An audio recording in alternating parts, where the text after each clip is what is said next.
শুরু করুন মিতা। আমি পেছন থেকেই বলছি, আমার মা খুব সুন্দরী ছিলেন, বয়স খুব কম ছিল, 10-11 বছর হবে। তো মা সংসার ব্যাপারে কিছু বুঝতো না। তো বাবার একটু আমার মার সাথে রাগারাগি ছিল না, দাদাকে খুব ইয়ে করতো যে তুমি কেন আমাকে এত ছোট একটা মেয়ে বিয়ে দিয়েছো যে সংসার ব্যাপারে কিছু বুঝে না। তো এরকম করে বাবা বিয়ের কিছুদিন পরেই চলে গেছে। পরে যাই হোক, একটা সময় আমি পেটে আসি আমার মার। তো তখন থেকে আমার বাবা আবার বাড়িতে কম আসতো, ঢাকায় বেশি থাকতো। কি করতেন ঢাকাতে? ঢাকায় তখন সে ওই যে হোটেলে চাকরি করতেন। জি। তারপরে আমি হওয়ার পরে আমার বাবাকে খবর দিয়েছেন দেখার জন্য। তো আসছে উনি, আসার পরে আবার চলে গেছেন। তো বাবা বাড়িতে আসা যাওয়ার খুব গ্যাপ ছিল। তো এটা হয়তো বা আমার মার পছন্দের ছিল না। পরে এক সময় উনি আরেকটা সম্পর্কে জড়িয়ে যান। আপনার বাবা? না, আমার মা। আপনার মা আরেকটা সম্পর্কে জড়িয়ে যান? জি। আমি তখন 15 কিংবা 20 দিনের মতো আমার বয়স। ওই সময়টাতে আরেকটা সম্পর্কে জড়িয়ে যায়? জি। ওকে। পরে হচ্ছে মা আমাকে রেখেই চলে গেছেন, ওনার সাথে চলে গেছেন।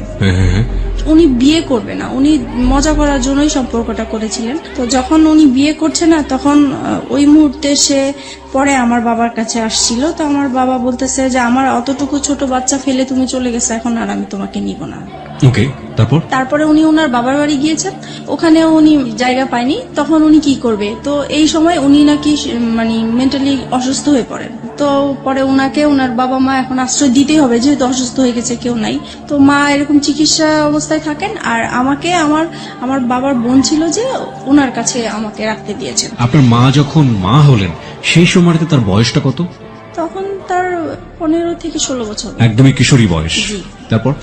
তারপরে আমি আমার ফুপুর কাছেই বড় হয়েছি প্রায় 3 বছর পর্যন্ত। তারপরে আমার ফুপু প্রেগনেন্ট হয়ে যায় অবস্থাতে, তখন বাবা সেই মুহূর্তে কি করবে, পরে বাবা আমাকে ঢাকায় নিয়ে গেল। ঢাকায় নিয়ে যাওয়ার পরে ছোট্ট একটা বাচ্চা, উনি কাজও করতেছেন, আবার ওখানেই আমাকে রাখার ব্যবস্থা করছেন। তো হচ্ছে না আসলে বিষয়টা। পরে বাবা যেখানে থাকতো সেখানে আরেকটা ইয়েকে পছন্দ হয়, মানে দ্বিতীয়বার ওনাকে বিয়ে করেন। তো এইভাবে বিয়ে দেওয়ার পরে ফার্স্ট ওয়াইফের সাথে কি ডিভোর্স হলো আপনার বাবার? হ্যাঁ, ওটা তো ডিভোর্স। প্রথম স্ত্রীর সাথে ডিভোর্স হয়ে গেল। জি। ওকে। তারপরে তো এখন এই মার সাথেই সম্পর্ক। তারপরে মা আমাকে পালতেছে ভালোই, নিজের মেয়ের মতোই আদর যত্ন করছে। তো একসময় আমার এই মাও প্রেগনেন্ট হয়ে যায়। তারপরে তো ওনারও একটা মেয়ে হয়। এই মেয়ে হওয়ার পর থেকে আমি এখন বুঝতে পারছি যে একটু ভালোবাসাটা যেন ডিফারেন্ট হয়ে গেছে, আগের মতো না। কিন্তু তারপরও মনে হয় নাই, মানে আমি তখন জানতামও না যে সে আমার সেকেন্ড মা বা কিছু, লোকের কাছে শুনতাম। তারপরে যাই হোক, এরকম করে অনেক বছর হয়ে গেছে। তারপরে এক সময় আমার বাবা মানে বলছে যে আমি তো আর এখানে হচ্ছে না, আমি একটু দেশের বাইরে যাব। তো উনি দেশের বাইরে চলে গেলেন। উনি এভাবে টাকা পাঠাচ্ছেন। আমার মা আবার অত শিক্ষিত ছিল না, টাকা পয়সার হিসাব টিসাব রাখতে পারেনি। তো বাবার মাঝখানে খুব অসুস্থ হয়ে যায়। অসুস্থ হওয়ার পরে থেকে উনি চলে আসার পরে বাবার ধারণা ছিল যে তার ব্যাংকে হয়তোবা কিছু টাকা আছে যেটা দিয়ে উনি কিছু করতে পারবেন। তো বাবা এসে দেখে যে আসলেই কোনো টাকা পয়সা নাই। তারপর থেকে তো মার সাথে মানে রাগারাগি, তারপরে মারধর করে একটা সময় মাকে। এগুলো আপনি নিজের চোখে দেখেছেন? নিজের চোখে দেখেছি। মানে বাবার ধারণা ছিল যে আমার মা হয়তোবা তার বাবার বাড়ি টাকাগুলো দিয়ে দিয়েছেন এর জন্য। তো এর জন্য খুব মারধর হতো। এই বিষয়গুলো আমার খুব মানে ব্রেনে কাজ করতো যে কেন এরকম হলো। তো এগুলো দেখতে দেখতে একসময় খুবই অসুস্থ হয়ে যায় আমি। তো আমার বাবার দুঃসম্পর্কে একটা ভাই আছেন, উনি হচ্ছে ডাক্তারের কম্পাউন্ডারে চাকরি করতেন। তো আমাকে বলেছে তুমি যেহেতু অসুস্থ হয়ে গেছো, তাহলে চলো তুমি আমার ডাক্তার তোমাকে দেখাবো। তো গিয়েছি, ওখানে আমার প্রেশার মাপে প্রচুর হাই প্রেশার হয়ে গেছে। তো উনি বলতেছে ওষুধ দিয়েছেন কিছু, আর এমনিতে সাজেস্ট করেছেন যে যদি বাইরে কোথাও বেরিয়ে আসে তাহলে ভালো হবে। তো তখন আমার ওই চাচাটা বলতেন যে ঠিক আছে, তাহলে চলো আমার বোনের বাড়ি তুমি বেড়ায় আসবা। তো বাবাকে বললো, পরে আমি ওখানে গিয়েছি। ওখানে যাওয়ার পরে হচ্ছে ওই চাচার বোনের হচ্ছে ননদের ছেলের সাথে আমার পরিচয় হয় ওখানে। ওকে। উনি দেখে আমাকে পছন্দ করে এক সময় আমাকে ফোর্স করে ওনাকে ভালোবাসার জন্য। তো আমি বলতেছি যে তখন কোন ক্লাসে পড়েন আপনি? তখন 6-এ। ক্লাস 6-এ পড়েন। তার মানে আপনার বয়স 11 থেকে 12 বছর। যে ছেলেটা আপনাকে প্রপোজ করলো সে আলটিমেটলি আপনার ওই ডাক্তার কম্পাউন্ডারের কোন এক আত্মীয়, রাইট? জি। ওকে। সেই ছেলেটার বয়স কত ছিল? উনি তখন ইন্টারমিডিয়েট দিয়েছেন। ফাইন। তারপর আমাকে বলতেছে যে তোমাকে আমার খুব পছন্দ হয়েছে, তোমার সাথে আমি ভালোবাসার সম্পর্ক করতে চাই। তখন আমি বলেছি যে আমি তো করব না। তো বলতেছে কেন, তুমি কেন রাজি না? তো আমার ফ্যামিলির যে ব্যাপারগুলো এগুলো নিয়ে তার সাথে ডিসকাস করলাম। তখন সে বলতেছে যে দেখো, আমি তোমাকে পছন্দ হয়েছে, তোমার কি আছে না আছে এগুলো আমার দরকার নেই, তোমার সাথে আমার বিয়ে হবে এটাই হচ্ছে বড় কথা, আর কারো দরকার নেই। তো তখন আমি বললাম যে ঠিক আছে, এটা নিয়ে আমি চিন্তা করব, তারপর আপনাকে জানাবো। তো বলতেছে তুমি তো চলেই যাবা, তাহলে তোমার সাথে আমার যোগাযোগ হবে কিভাবে? তখন পরে ওনার অ্যাড্রেসটা নিয়ে আসলাম আর আমার অ্যাড্রেসটা দিয়ে আসলাম। তারপরে হচ্ছে উনি অনেকদিন পরে আমাকে একটা চিঠি পাঠায়। তো চিঠি পাঠানোর পরে চিঠিটা পড়ে ভালোই লাগলো। পরে আমি এই চিঠিটা নিয়ে অনেক ভাবতে থাকলাম যে লোকটা তো আমাকে মনে হয় সত্যি সত্যি ভালোবাসে, আর যেহেতু আমার এই বাসায় থাকতে ইচ্ছা করে না, বাবা মার ঝগড়াঝাটি, এখন যদি আমি কোথাও চলে যাই এই সংসার থেকে, তাহলে হয়তোবা আমার এই অশান্তিটা হবে না, আমি ভালো থাকবো। ওই কথা চিন্তা করে পরে আমি রাজি হয়ে গেলাম। পরে আমি একটা চিঠি পাঠালাম যে হ্যাঁ আমি রাজি আছি। তো এরকম করে আমাদের প্রায় প্রতি সপ্তাহে 2টার মতো চিঠি আসতো, এরকম দেওয়া নেওয়া হতো। প্রায় 3-4 মাস পরে হঠাৎ আমি আবার পড়াশোনার পাশাপাশি হাতের কাজ শিখতে খুব পছন্দ করতাম। তো আমি বিভিন্ন জায়গায় হাতের কাজ শেখার জন্য যেতাম। তো একদিন আমার এলাকা দিয়ে আমি যাচ্ছি, হঠাৎ তাকে দেখে ফেলি। সেও আমাকে দেখে ডাকছে। তো আমি অবাক হয়ে গেছি। কিছুক্ষণ আমি একদম চুপ ছিলাম যে যেই লোকটাকে আমি সেই চাঁদপুরে দেখে আসছি, সেই লোকটা হঠাৎ করে ঢাকায়, তাও আমার এলাকার মধ্যে কিভাবে আসলো। পরে উনি আমাকে দেখেই বলতেছে যে আমি না তোমার কাছে আসছি। তখন আমি অবাক হয়ে গেলাম যে এত দূর থেকে সে আমার কাছে আসছে। আমি চিঠি পাঠাতাম ঠিক আছে, কিন্তু উনি আসবে সেটা বলেও নাই আমাকে। তো যাই হোক, তখন ওই যে গুলশান পার্কটা ছিল, তো আমাকে সেখানে নিয়ে গেছে। যাই হোক গেলাম, যাওয়ার পরে কথা বললাম। এখন বলতেছে যে আমি তোমাকে তো আমার খুব দেখতে ইচ্ছা করে মাঝে মাঝে, এখন কি করব? তো আমি বলতেছি দেখেন আমার তো আসলে এরকম বাইরে বের হওয়ার অভ্যাস নেই, আর তাছাড়া আমার খুব ভয় লাগে যে কোথায় কেউ দেখে ফেলে কিনা, পরে বাবার কাছে বিচার যাবে, এটা আমার খুব খারাপ লাগবে। তো বলতেছে যে না দেখবে না, তুমি ওইভাবেই আসবে। তো এরকম করে প্রায় 2-3 মাস পর পর আমাদের দেখা হতো। 2-3 মাস পর পর ও ঢাকাতে আসতো বাড়ি থেকে আপনার সাথে দেখা করার জন্য? উদ্দেশ্যটা ছিল আমার সাথে দেখা করার, কিন্তু ওর রিলেটিভ থাকতো ঢাকা, ওখানে আসতো। তো তারপর একটা সময় ওর রেজাল্ট ভালো হয়। আপনি ঢাকায় কোথায় থাকতেন সেই সময়টা? আমি ঢাকায় হচ্ছে মহাখালী থাকতাম। মহাখালী থাকতেন। হ্যাঁ, যেটা বলছিলেন যে ওর রেজাল্ট ভালো হয়নি, মানে ইন্টারের রেজাল্ট ভালো হলো নাকি অন্য কোনো পরীক্ষা? না, ইন্টার। ও এইচএসসি তে ভালো করলো না, কি ছিল রেজাল্ট? মানে ফেল করেছে সে। ওকে, ভালো না হওয়া বলতে মানে ফেল করেছে, ভয়াবহ খারাপ। ওকে, তো ফেল করেছে। পরে হচ্ছে তার বাবা খুব চাপ দিল, তো বলতেছে যে তুমি বাড়িতে সারাক্ষণ থেকেও যদি পড়াশোনা ভালো না করো, ওদের দোকান ছিল, তো বলতেছে দোকানেও বসবে, দেন পরীক্ষাটাও দিবে। তো এখন তো ঢাকায় পার্মানেন্টলি চলে আসলো, তো আমাদের প্রায় এরকম দেখা হতো। পরে এই বিষয়টা নিয়ে আমি আমার বাবা মাকে জানাই। বাবা মাকে তো জানানো উচিত, মাকে জানাচ্ছি প্রথমে। পরে মা বলতেছে যে করো, যেটা তোমার ভালো মনে হয় সেটাই করো। আমি চাইবো না যে তুমি এমন কিছু করো যে আমাদের এলাকার মধ্যে একটা নাম আছে, আমি চাই না সেইটা আমাদের খারাপ কিছু আসুক। আপনার মা এটা আপনাকে বললো? জি। ওকে, আপনি মাকে কি বলেছিলেন? বলেছিলাম ও আমাকে পছন্দ করে, আমিও ওকে পছন্দ করি। দুজনই আপনারা দুজনকে পছন্দ করেন। তারপর আমাদের সম্পর্কটা কন্টিনিউ হতে থাকে। তারপরে একটা সময় আমার বাবা খুব ঝগড়াঝাটি করে, আর ওই একই বিষয়কে কেন্দ্র করে, বিষয় নিয়ে। সেই দিন একদম খুবই খারাপ পর্যায়ে। তখন স্বাভাবিক ভাবেই সন্তানরা মার সাপোর্টই নিয়ে থাকে, তো আমিও মার সাপোর্টে কথা বলতাম। তো এই কথা বলাতে বাবা মানে আমার উপর খুব বিরক্ত হতো। পরে একটা সময় বলে উঠলো যে তুমি কার জন্য কথা বলছো, তুমি জানো এটা যে তোমার মানা। আমি এতদিন মানুষের কাছে শুনে আসছি, বাবা মার মুখ থেকে কখনোই শুনিনি। তার মানে আপনি আগে জানতেন না যে আপনার আসল মাইনি না? না, আমি জানতাম, আমি অন্যের মুখ থেকে শুনেছি, কিন্তু তাদের মুখ থেকে কখনো শুনিনি। বাবার মুখ থেকে শুনতে অসম্ভব রকমের খারাপ লাগলো, তাই তো? জি। ওকে, তখন থেকে আমার মানে কথাটা মানে খুব কানে লাগছে যে আসলেই কি এরকম? আমি তো এতদিন মানুষের কাছে শুনেছি, তাহলে তো সত্যি এরকম, তাহলে তো আমার সেই মার সাথে দেখা করা উচিত। তারপরে হচ্ছে আমি সবসময় ভাবতে থাকি যে কিভাবে দেখা করব। তো এক সময় আমাদের একটা নেবার ছিল, উনি এক সময় আমাদের গ্রামের বাড়ির ছিলেন। তো আমারও খুব উৎসাহ হলো যে তাহলে তো ওনার মাধ্যমে দেখা সম্ভব।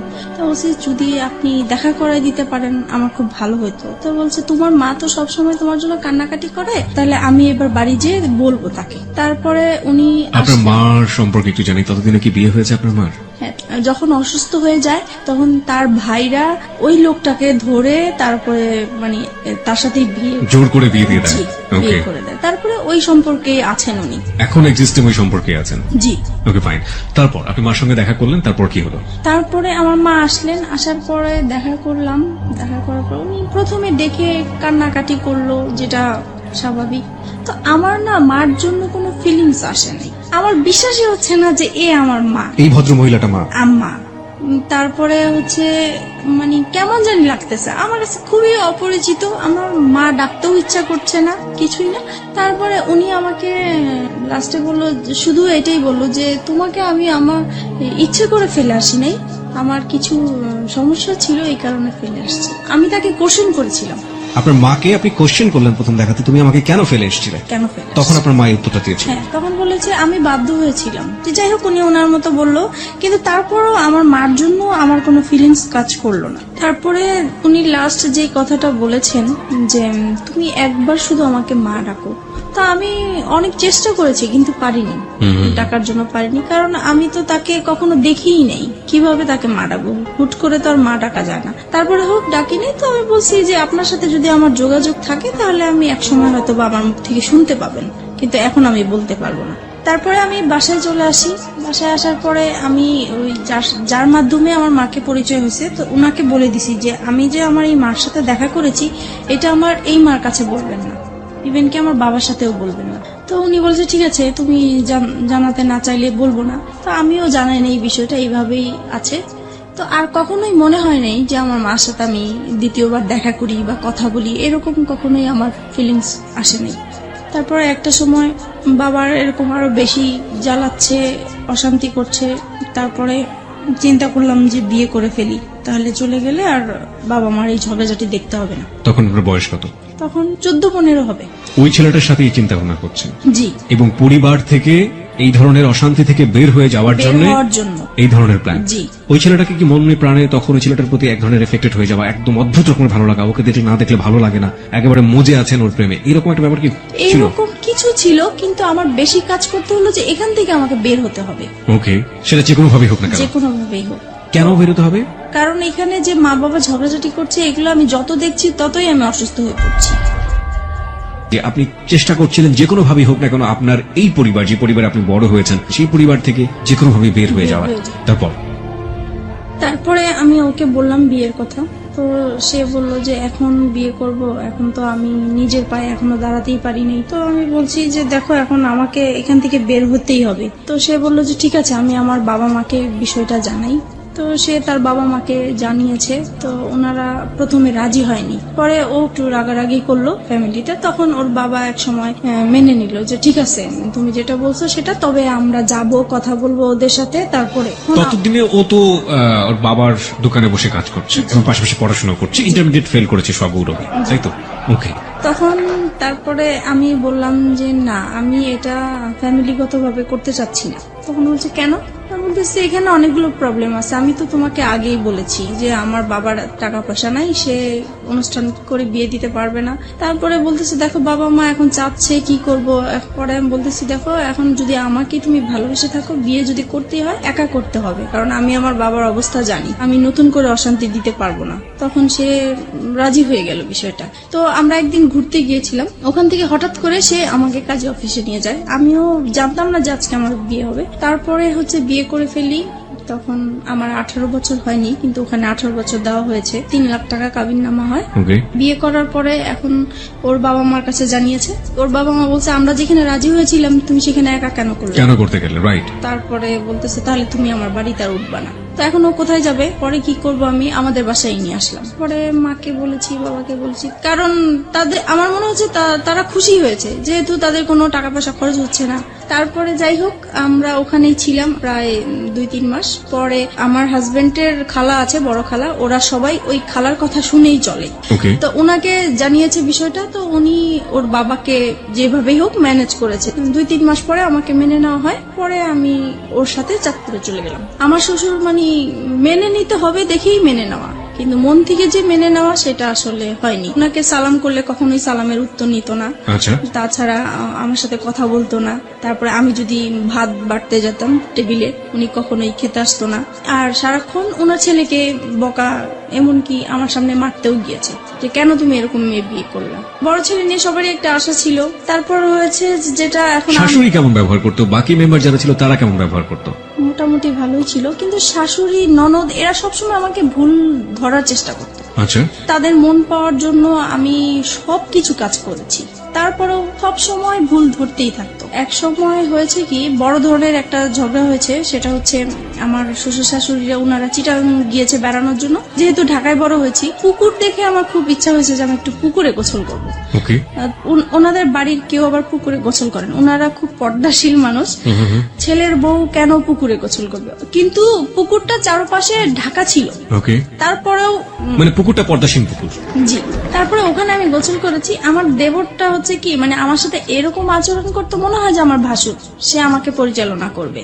তো এটা আমার পছন্দ হতো না। তো সে এসে আমাকে বলতেছে, কি ব্যাপার, আপনি কেন পুকুরে গোসল করলেন, এই সেই, আপনি জানেন না পুকুরে গোসল করে আমাদের পছন্দ না। তো বলছে আমার একটু ভালো লাগছে, আর বাড়িতে তো কেউ ছিল না। এই নিয়ে সে আমার বাবা মা তুলে গালাগালি শুরু করছে। আপনার হাজবেন্ড কি করছিল তখন? ও তো ঢাকায় থাকতো, আমি বাড়িতে থাকতাম। আচ্ছা, তারপরে হচ্ছে গালাগালি করতেছে আমার বাবা মাকে। তখন আমার খুব খারাপ লাগলো যে আমি অন্যায় করছি, আমার বাবা মাকে কেন গালিগালি করবা। তখন আমিও তার বাবা মাকে গালাগালি করি। পরে হচ্ছে সে ইমিডিয়েটলি সে আমার শ্বশুর শাশুড়িকে ফোন দিয়েছে। তারা মানে তখনই একদম চিটাগাং থেকে চলে আসছে, আমার বিচার হবে। আমার হাজবেন্ডকেও খবর দিয়ে আনা হয়েছে। তারপরে সেই আসরে কি হলো, সেখানে বলছে যে আমাকে আমার শ্বশুর শাশুড়ির কাছে মাপ চাইতে হবে বাদরে। তা বলছি ঠিক আছে, আমি যদি অন্যায় করে থাকি আমি মাপ চাবো, কিন্তু সে যে আমার বাবা মাকে বকা দিছে, তাহলে আগে সে আমার বাবা মার কাছ থেকে পা ধরে মাপ চাই আসো, তারপর আমি যাবো। বললো হ্যাঁ, বউ হয়ে এত বড় কথা, এতগুলো মুরব্বী মানুষ আমরা বসে আছি। তারপর আমার হাজবেন্ড এসে বলতেছে মাপ চাও মাপ চাও। আমি বলতেছি না, আমি তো চাইবো না, আগে আমার বাবা মার কাছে মাপ চাই আসুক, তারপরে আমি যাবো। পরে এই কথা বললাম কেন, সে সবার সামনে আমাকে অনেক মারধর করলো। এই সে প্রথম আমার গায়ে হাত তোলে। আমি বিয়ের কতদিন পরে? প্রায় 3-4 মাস পরে। ওকে, পরে সেদিন রাতে আমার প্রচুর রাগ উঠলো। তারপরে আমি করলাম হচ্ছে যে তাকে বললাম রাগের মাথায় যে কালকের মধ্যে যদি আমাকে ঢাকায় নিয়ে না যাও, তাহলে আমার এখানে লাশ দেখবে আমার। তো সে খুব ভয় পেয়ে গেছে। তখন তার বাবা মাকে বলে ঢাকায় নিয়ে আসলো আমার বাবার বাড়িতে। আমি বলছি আর যাবো না। পরে যাই হোক, আমার কথাটাই রইলো, আমি বাবা মার কাছে ছিলাম। এক সময় পরে বাবা আবারও সেই তো ঝগড়াঝাটি আছেই বাবার সংসারে। তখন একদিন আমি খুব রাগ হইলাম বাবার সাথে। তখন বাবা আমাকে বলেছে যে তুমি এখন অন্যের হয়ে গেছো, এখন আর আমাদের কেউ না, তুমি আমাদের সংসারে কিছু বলতে আসবা না। এই সে আরো কিছু বকা দিল আমাকে। পরে বলতেছে, বাবা বলতেছে তুমি কালকের মধ্যে আমার ঘর থেকে বের হয়ে যাবে, আমি কালকে যেন তোমাকে আর দেখতে না চাই। পরে মা বলতেছে যে তোর বাবা তো অনেক রেগে গেছে, তা কাজ কর, আমি তোকে একটা আলাদা বাসা নিয়ে দেই, ও আসলে পরে ওকে বলবো আমি সবকিছু। তখন আমি আমার মার কাছাকাছি একটা বাসা নিলাম। পরে ও বাড়ি থেকে আসছে হঠাৎ করে, তো মার বাসায় আসছে। এখন দেখতেছে আমি নাই। তো মাকে জিজ্ঞেস করলো কি ব্যাপার, ও কোথায়? তো বলতেছে ও তো আলাদা বাসা নিয়েছে। তখন তো সে খেপে গেল, কেন সে বাসা নিবে? সে তো আমাকে বলেছিল যে তার বাবার বাড়ি অন্তত 2 থেকে 3 বছর থাকবে, তারপরে সে আলাদা কিছু করবে। এখনই সে করলো, আমার তো কিভাবে কি করব আমি। তারপর থেকে মানে আমাদের এতদিন পর্যন্ত মানে ভালোই ছিল, আমাদের সংসার জীবন বলেন, ভালোবাসা সম্পর্ক বলেন, সবকিছুই ভালো ছিল। যে আলাদা বাসা নিলাম, এখন ওর ইনকাম করতে হবে। বাবা মা চাপ দিচ্ছে যে নিজে নিজে বিয়ে করেছো, তারপরে বউকে আবার বাবার বাড়ি রেখে আসছো, তো এটা তো ঠিক হয় নাই। তোমার শ্বশুর বাড়ি থেকে কিছু না পাই, অন্তত বউ সেবাটা তো আমাদের পাওয়া উচিত, তুমি কেন আমাদের বউ সেবা থেকে বঞ্চিত রাখছো? এই তো তার মাথায় একটা প্রেশার আছে। তারপরে এভাবে আমাদের প্রায় 2টা বছর কেটে যায়। বাসার খরচটা কিভাবে আসতো? পরে ও ওর বাবার দোকান থেকে নিয়ে আসতো টাকা পয়সা, প্রতি মাসে মাসে টাকা পয়সাগুলো নিয়ে আসতো? জি। ওকে, এবং এটার জন্য পারিবারিক ভাবে ওকে বিভিন্ন রকমের হ্যাসেল পোহাতে জি হতো? জি। তারপরে আমার বেবি পেটে আসে। তো একটা সময় বুঝতে পারলাম যে আমার বেবি হওয়ার পর থেকে আমার হাজবেন্ডের অ্যাটিটিউড একটু আলাদা হয়ে যাচ্ছে, কি রকম যেন হয়ে যাচ্ছে, খিটখিটে মেজাজ হয়ে যাচ্ছে। তার সব কাজ নিখুঁত হতে হবে এরকম। কি রকম রান্না করলাম, রান্না ভালো হলো না, এটাতে লবণ বেশি হলো, হলুদ বেশি হলো, ভাত কেন নরম হলো, এই রকম মানে সামান্য বিষয় নিয়ে মানে ঝগড়াঝাটি হতো আমাদের। মেয়েকে কেন টাইম মতো খাওয়ালাম না। তারপরে একটা সময় যখন এগুলো নিয়ে বাড়তে থাকলো তখন তার আবেগের কথাগুলো আসলো, হ্যাঁ তোমাকে বিয়ে করে আমি কিছুই পাই নাই, আমি অনেক কিছু পেতাম, তোমার যেটা আরো সুন্দর মেয়ে বিয়ে করতে পারতাম, আরো ভালো ফ্যামিলির মেয়ে বিয়ে করতে পারতাম। মানে এইভাবে সে আজে বাজে কথা বলতেই থাকে। বলতেছে আজ পর্যন্ত তো আমার বাবা মাকে তোমরা কোনোদিন ইনভাইট করতে পারো নাই। তখন আমি বলতাম যে এগুলো তো আমি আগে থেকেই তোমাকে বলে ক্লিয়ার করছি। বলেছে তখন তো আমি অন্ধ ছিলাম, আমি এসব বুঝতে পারি নাই, আমার মনে হচ্ছে তুমি আমাকে ব্ল্যাক ম্যাজিক করেছো হয়তো বা। ওই সময়টাতে? জি। ওকে। এরকম কিছু করে আমাকে ফাঁদে ফেলানোর চেষ্টা করেছে, যেহেতু দেখেছো তোমাকে কেউ নিবে না। এভাবেই কাটতে থাকলো সময়। আর সে তখন তো কোনো কাজ করতো না, সারাক্ষণ বাসায় থাকতো। এই জিনিসটা আমার কাছে খুব খারাপ লাগতো যে মানুষের হাজবেন্ডরা কাজ করে, এক সময় বাইরে আসে, বাইরে থেকে বাসায় আসে, আলাদা একটা ফিলিংস কাজ করে। তখন অবশ্য আমি আমার যখন বেবি হবে তখন থেকেই তো আমি বাবা মার কাছেই আছি। পরে এক সময় এটা নিয়ে বাবা মা আমার উপরে রাগ করে যে তুমি এতদিন আমাদের ঝগড়া দেখে তোমরা এরকম করছো, এখন তোমরাও ঝগড়া করতেছো। তখন কি করবো আর, পরে একদিন বাবা প্রচুর ঝগড়া করে মার সাথে। তখন আমি বলতেছি কি যে তুমি এরকম ঝগড়া করো না, তোমার জামাই পাশের রুমে থাকে, খারাপ বলে, ঝগড়া করো না, যদি ঝগড়া করতে হয় তাহলে এই বাড়িতে আর আসবে না, তুমি অন্য কোথাও চলে যাও। তো বাবার মাইন্ডে খুব লাগছে যে মেয়ে হয়ে আমাকে এই কথাটা বললো। পরে বাবা আমাদেরকে ছেড়ে চলে গেছে, তো ও আলাদা বাসা নিবে এখন। পরে আমি বলছি আলাদা বাসা নিবা তো তুমি কি করবা, তুমি কোত্থেকে কি চালাবা? তখন বলতেছে যে আমি একটা দোকানপাট নিব, এখন বাবার থেকে আলাদা হয়ে আসছি, দোকানপাট নিব। তো ঠিক আছে চলো। পরে এই আমরা আমার মেয়ে হওয়ার পরে আলাদা বাসা নিই। সংসারে অশান্তির উপর অশান্তি। তারপরে আমার শ্বশুর শাশুড়ি বলে যে তুমি এখনো সময় আছে, ওকে ছেড়ে দাও, এখনো তোমাকে আমরা ভালো জায়গায় বিয়ে দিতে পারবো, এই সেই এগুলো আছে। আর তাছাড়া ও সবসময় কি অন্য মেয়েদের প্রতি একটা আকৃষ্টিত থাকতো, যে কোনো সুন্দর মেয়ে থাকলে বলতো, আমার সামনেই বলতো যে ওর সাথে যদি আমি একদিন করতে পারতাম আমার সার্থক হতো। পরে ঝগড়া হলেই মাঝে মাঝে বলতো যে আমাকে অনেকেই বিয়ের প্রস্তাব দিয়েছে, প্রেমের প্রস্তাব দিয়েছে, আমি তাদেরকে বিয়ে করিনি, আমি অনেক বড় ভুল করেছি, এই সে এগুলো বলতো। এগুলো আমার খুব খারাপ লাগতো, এগুলো নিয়ে আমাদের সংসারে খুব অশান্তি হতো। বিশেষ করে ও বাসায় থাকতো, এই জিনিসটা আমি একদমই পছন্দ করতাম না, ও কোনো কিছু করতো না। পরে এক সময় কি হয়, নতুন একটা মার্কেটে দোকান নিয়েছে, ওইটা মার্কেটটা ভালো করে স্টার্ট হয় নাই, তাই দোকানও ভালো চলে না, তো দোকানটা ছেড়ে দিল শেষ পর্যন্ত। তারপরে যেটা হয়েছে, এক এক করে ও যেটাই হাত দেয় সেটাই লস হয়। এইভাবে ওর বাইরের যেই অশান্তি হলে সেটা ঘরের মধ্যে নিয়ে আসবে। তারপরে সে শেয়ার বাজারে ঢুকলো। তারপরে শেয়ার বাজারও তো খুব অবস্থা খারাপ ছিল, সেটা নিয়ে বাসায় খুব ঝগড়াঝাটি হতো, তার মন খারাপ হতো। যদি বাসায় কিছু লাগতো বলতাম তখনই সে ক্ষেপে যেত। তারপরে বলতো যে তোকে বিয়ে করে আমার ভাগ্যটা খারাপ হয়ে গেছে, আগে তো এরকম খারাপ ছিল না। একটা জিনিস যেটা আমি বুঝতে পারছি মিতা, সেটা হচ্ছে যে ভেরি ক্রিটিক্যাল মোমেন্ট যাচ্ছে আপনাদের সংসারে, জি। অভাব-অনটন রয়েছে, জি। মনোমালিন্য আসছে, জি। কিছুদিন পরপরই ঝগড়াঝাটি হচ্ছে, জি। এবং বয়স দুজনের কমই আছে, গাইডেন্স করার মতো কেউ নেই ওখানে, জি। এবং একের পর এক ভুলের জন্ম হচ্ছে, তাই তো? ওকে, তারপরে যেটা হচ্ছে, আর আরেকটা জিনিস, ওর আর আমার ঝগড়াঝাটি হলে মারামারি হয়, ঠিক আছে, ও আমাকে বকে, আমি ওকে বকি, কিন্তু আমার কথা হলো যে আমরা ঝগড়াঝাটি করবো সেটা আমাদের ভিতরেই থাকবে। ও কি করে, সাথে সাথে ওর বাবা মাকে ফোন দিয়ে দিবে যে এরকম এরকম হচ্ছে, ওর সাথে আর আমার হচ্ছে না, তোমরা কি করবে, এসে করো, এই আর কি। এটা নিয়ে অশান্তি থাকে। তারপরে আমি যদি কম্প্রোমাইজের জায়গাতে আছি, লাইক একটা যেটা হচ্ছে যে এক হাতে তো কখনো তালি বাজে না। আপনি একটু আগেই বললেন যে জি। আপনিও ঝগড়া করতেন, ও করতো, হ্যাঁ। দুজনে মিলেই ঝগড়া হতো। জি। কিন্তু কথা হচ্ছে যে যদি কম্প্রোমাইজের জায়গাতে আসি, যে সফট হওয়া, আগে থেকে একটু কম্প্রোমাইজ করে নেয়া, পরিস্থিতিটাকে শান্ত করা, সেই কাজটা সবচেয়ে বেশি কে করতো? কেউ করতাম না, মানে আপনি হয়ে যেত? হয়ে যেত। আমি কথা না বলার চেষ্টাই করতাম, কিন্তু ও এসে আমার রাগ ভাঙাতো। তার মানে ওই আপনাকে রাগ ভাঙানোর চেষ্টা করতো? জি। এটা নিঃসন্দেহে তার একটা ভালো গুণ।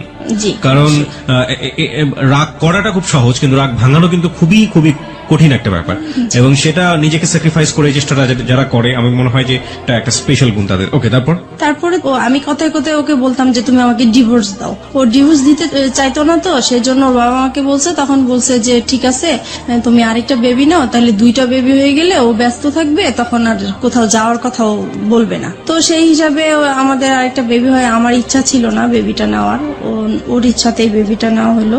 ওর মামার বাসা পাশে ছিল, ওর মামার বাসাতে আমরা আমার হসপিটাল থেকে এসে সরাসরি মামার বাসায় উঠলাম। আমার বোন তখন এসএসসি পরীক্ষা দিচ্ছে, মাঝখানে ওর কিছু গ্যাপ ছিল, তো সেই গ্যাপের মাঝে আমার কাছে আসছে। আবার অনেক গেস্টও আসছে, জায়গা ছিল না। তো আমার হাজবেন্ড বলতেছে কি যে এখানে তো জায়গা নেই, ওকে নিয়ে আমি আমাদের বাসায় চলে যাব। কথা ছিল খাওয়া দাওয়া করে সবাইকে নিয়ে যাবে, কিন্তু সে আমার বোনকে খাইয়ে টাইয়ে নিয়ে আগেই চলে গেছে। তারপর যাই হোক এরকম গিয়েছে, হঠাৎ করে সে আর কি মানে আমার বোনের সাথে সে একটা অনৈতিক কাজ করতে গিয়েছিল। সেটা আমি বুঝতে পারি নাই, আমি 3 মাস পর জানতে পেরেছি। আপনি 3 মাস পরে এটা জানতে পারেন? জি। কিভাবে জানতে পারেন? আমি মানে ও আসতো না তো, গ্যাপ ছিল, তখন আমি জিজ্ঞেস করছি কি ব্যাপার, ও আমার বাসায় আসে না কেন, আমি তো এরকম কিছু করি নাই যে ও আসা বন্ধ করে দিবে। তখন মা বলতেছে যে ও আর যাবে না তোমাদের বাসায়। তখন আমি বললাম যে কেন যাবে না, তখন সে কথাই বললো আর কি। তার মানে আপনার বোন গিয়ে আপনার মাকে বলেছিল এবং পরবর্তীতে আপনার মা আপনি জিজ্ঞেস করার প্রেক্ষাপটে আপনাকে জি, এটা জি। বলেছিল। এই যে ঘটনাটা যখন আপনার হাজবেন্ড এরকম কাজ করলো, তখন আপনাদের সাথে মানসিক যে সম্পর্ক হাজবেন্ড ওয়াইফের মধ্যে, সেই সম্পর্ক কি অবস্থায় ছিল? তখন তো খারাপ ছিল। খুব খারাপ অবস্থায় ছিল। জি। ওকে, তারপর? তারপরে এটা জানার পরে আমি ওকে প্রশ্ন করলাম যে তুমি এরকম কিছু করেছো কিনা, তো সে বলতেছে যে না আমি এরকম কিছুই করি নাই। তারপরে সে উল্টা আমাদেরকে বলতেছে যে তোমার মা তোমার বোনের নামে আমি এই মানহানি মামলা করব, কেন তোমরা আমার নামে এরকম কিছু করেছো। তখন আমি মানে অবাক হয়ে গেলাম যে সে অন্যায়টা করলো, তারপরও স্বীকার করতেছে না। আর আমার মা বোন কখনোই মিথ্যা বলবে না, আর নিজের মান সম্মান নিয়ে তো কখনোই মিথ্যা বলার প্রশ্নই আসে না। তারপর এক সময় আমি আত্মহত্যা করার চেষ্টা করলাম, মানে বাসা থেকে বের হয়ে যাচ্ছি, রাগ হয়ে যে তার সাথে আমি আর থাকবো না, সে এরকম একটা কাজ করতে পারলো। তারপরে সে আমি যখন বাসা থেকে বের হয়ে যাচ্ছিলাম তখন সে আমার হাতে পায়ে ধরে মাপ চাইলো, বলতেছে সরি আমার ভুল হয়ে গেছে, আমি আর এরকম কিছু করব না, কিন্তু তুমি কাউকে বলো না, আমার আত্মীয় স্বজন কাউকেই বলবা না তুমি। তারপরে যাই হোক আমি আবারও সংসার এইভাবেই করতে থাকলাম। তো কিন্তু আমি যতই মানে চেষ্টা করতেছি সংসার করার জন্য, যতই অশান্তি হোক না কেন, কিন্তু সে একের পর এক ঝগড়াঝাটি অশান্তি আছে। আমার পরে লাস্টের দিক দিয়ে আর ভাল লাগলো না, প্রচুর মারামারি হতো আমাদের। আপনিও মারতেন? আমিও মারতাম। দুজন মিলে মারামারি করতেন? জি। ওকে। তারপরে হচ্ছে এরকম অশান্তি ভাল লাগতো না, মন সবসময় খারাপ থাকতো। তাছাড়া মানে আর আমার ও খুব বেশি যন্ত্রণা করতো, আমি নাকি বেশি ঘুমাই, আমি খুব অলস, ঘরে কাজ করতে চাই না, ঘুমালে উঠতে চাই না। তারপরে হচ্ছে টিভি দেখি আমি খুব বেশি, আমার খুব বাজে অভ্যাস, আমার জন্য আমার সন্তানরাও নষ্ট হয়ে যাচ্ছে, এগুলো নিয়ে খুব। আপনারা যে মারামারি করতেন আপনাদের ছেলে মেয়েদের সামনেই মারামারি করতেন? হ্যাঁ সামনেই করতাম, ওরা খুব ভয় পেত, কান্নাকাটি করতো, কিন্তু কিছু করার ছিল না, হয়ে যেত। ফিরে যাচ্ছি মিতার কাছে। মিতা, তারপর কি হলো? পরে এক সময় রোজার ঈদ সামনে আসলো, ঈদের শপিং করা নিয়ে আবার আমাদের খুব ঝগড়া হলো, মাঝখানে মারামারি এইরকমই। আর সে হচ্ছে সব সময় ঈদের সময় সে বাড়িতে যায় ঈদ করে, আর আমি বাচ্চাদেরকে নিয়ে ঢাকায় ঈদ করি। আমি বাড়িতে যেতে চাই না, বাচ্চারাও বাড়িতে যেতে চায় না, তাই আমাদের আর যাওয়া হয় না। কিন্তু সে তার বাবা মার সাথে ঈদ করবে, সেজন্য প্রত্যেকটা ঈদই সে তার বাবা মার সাথেই করে।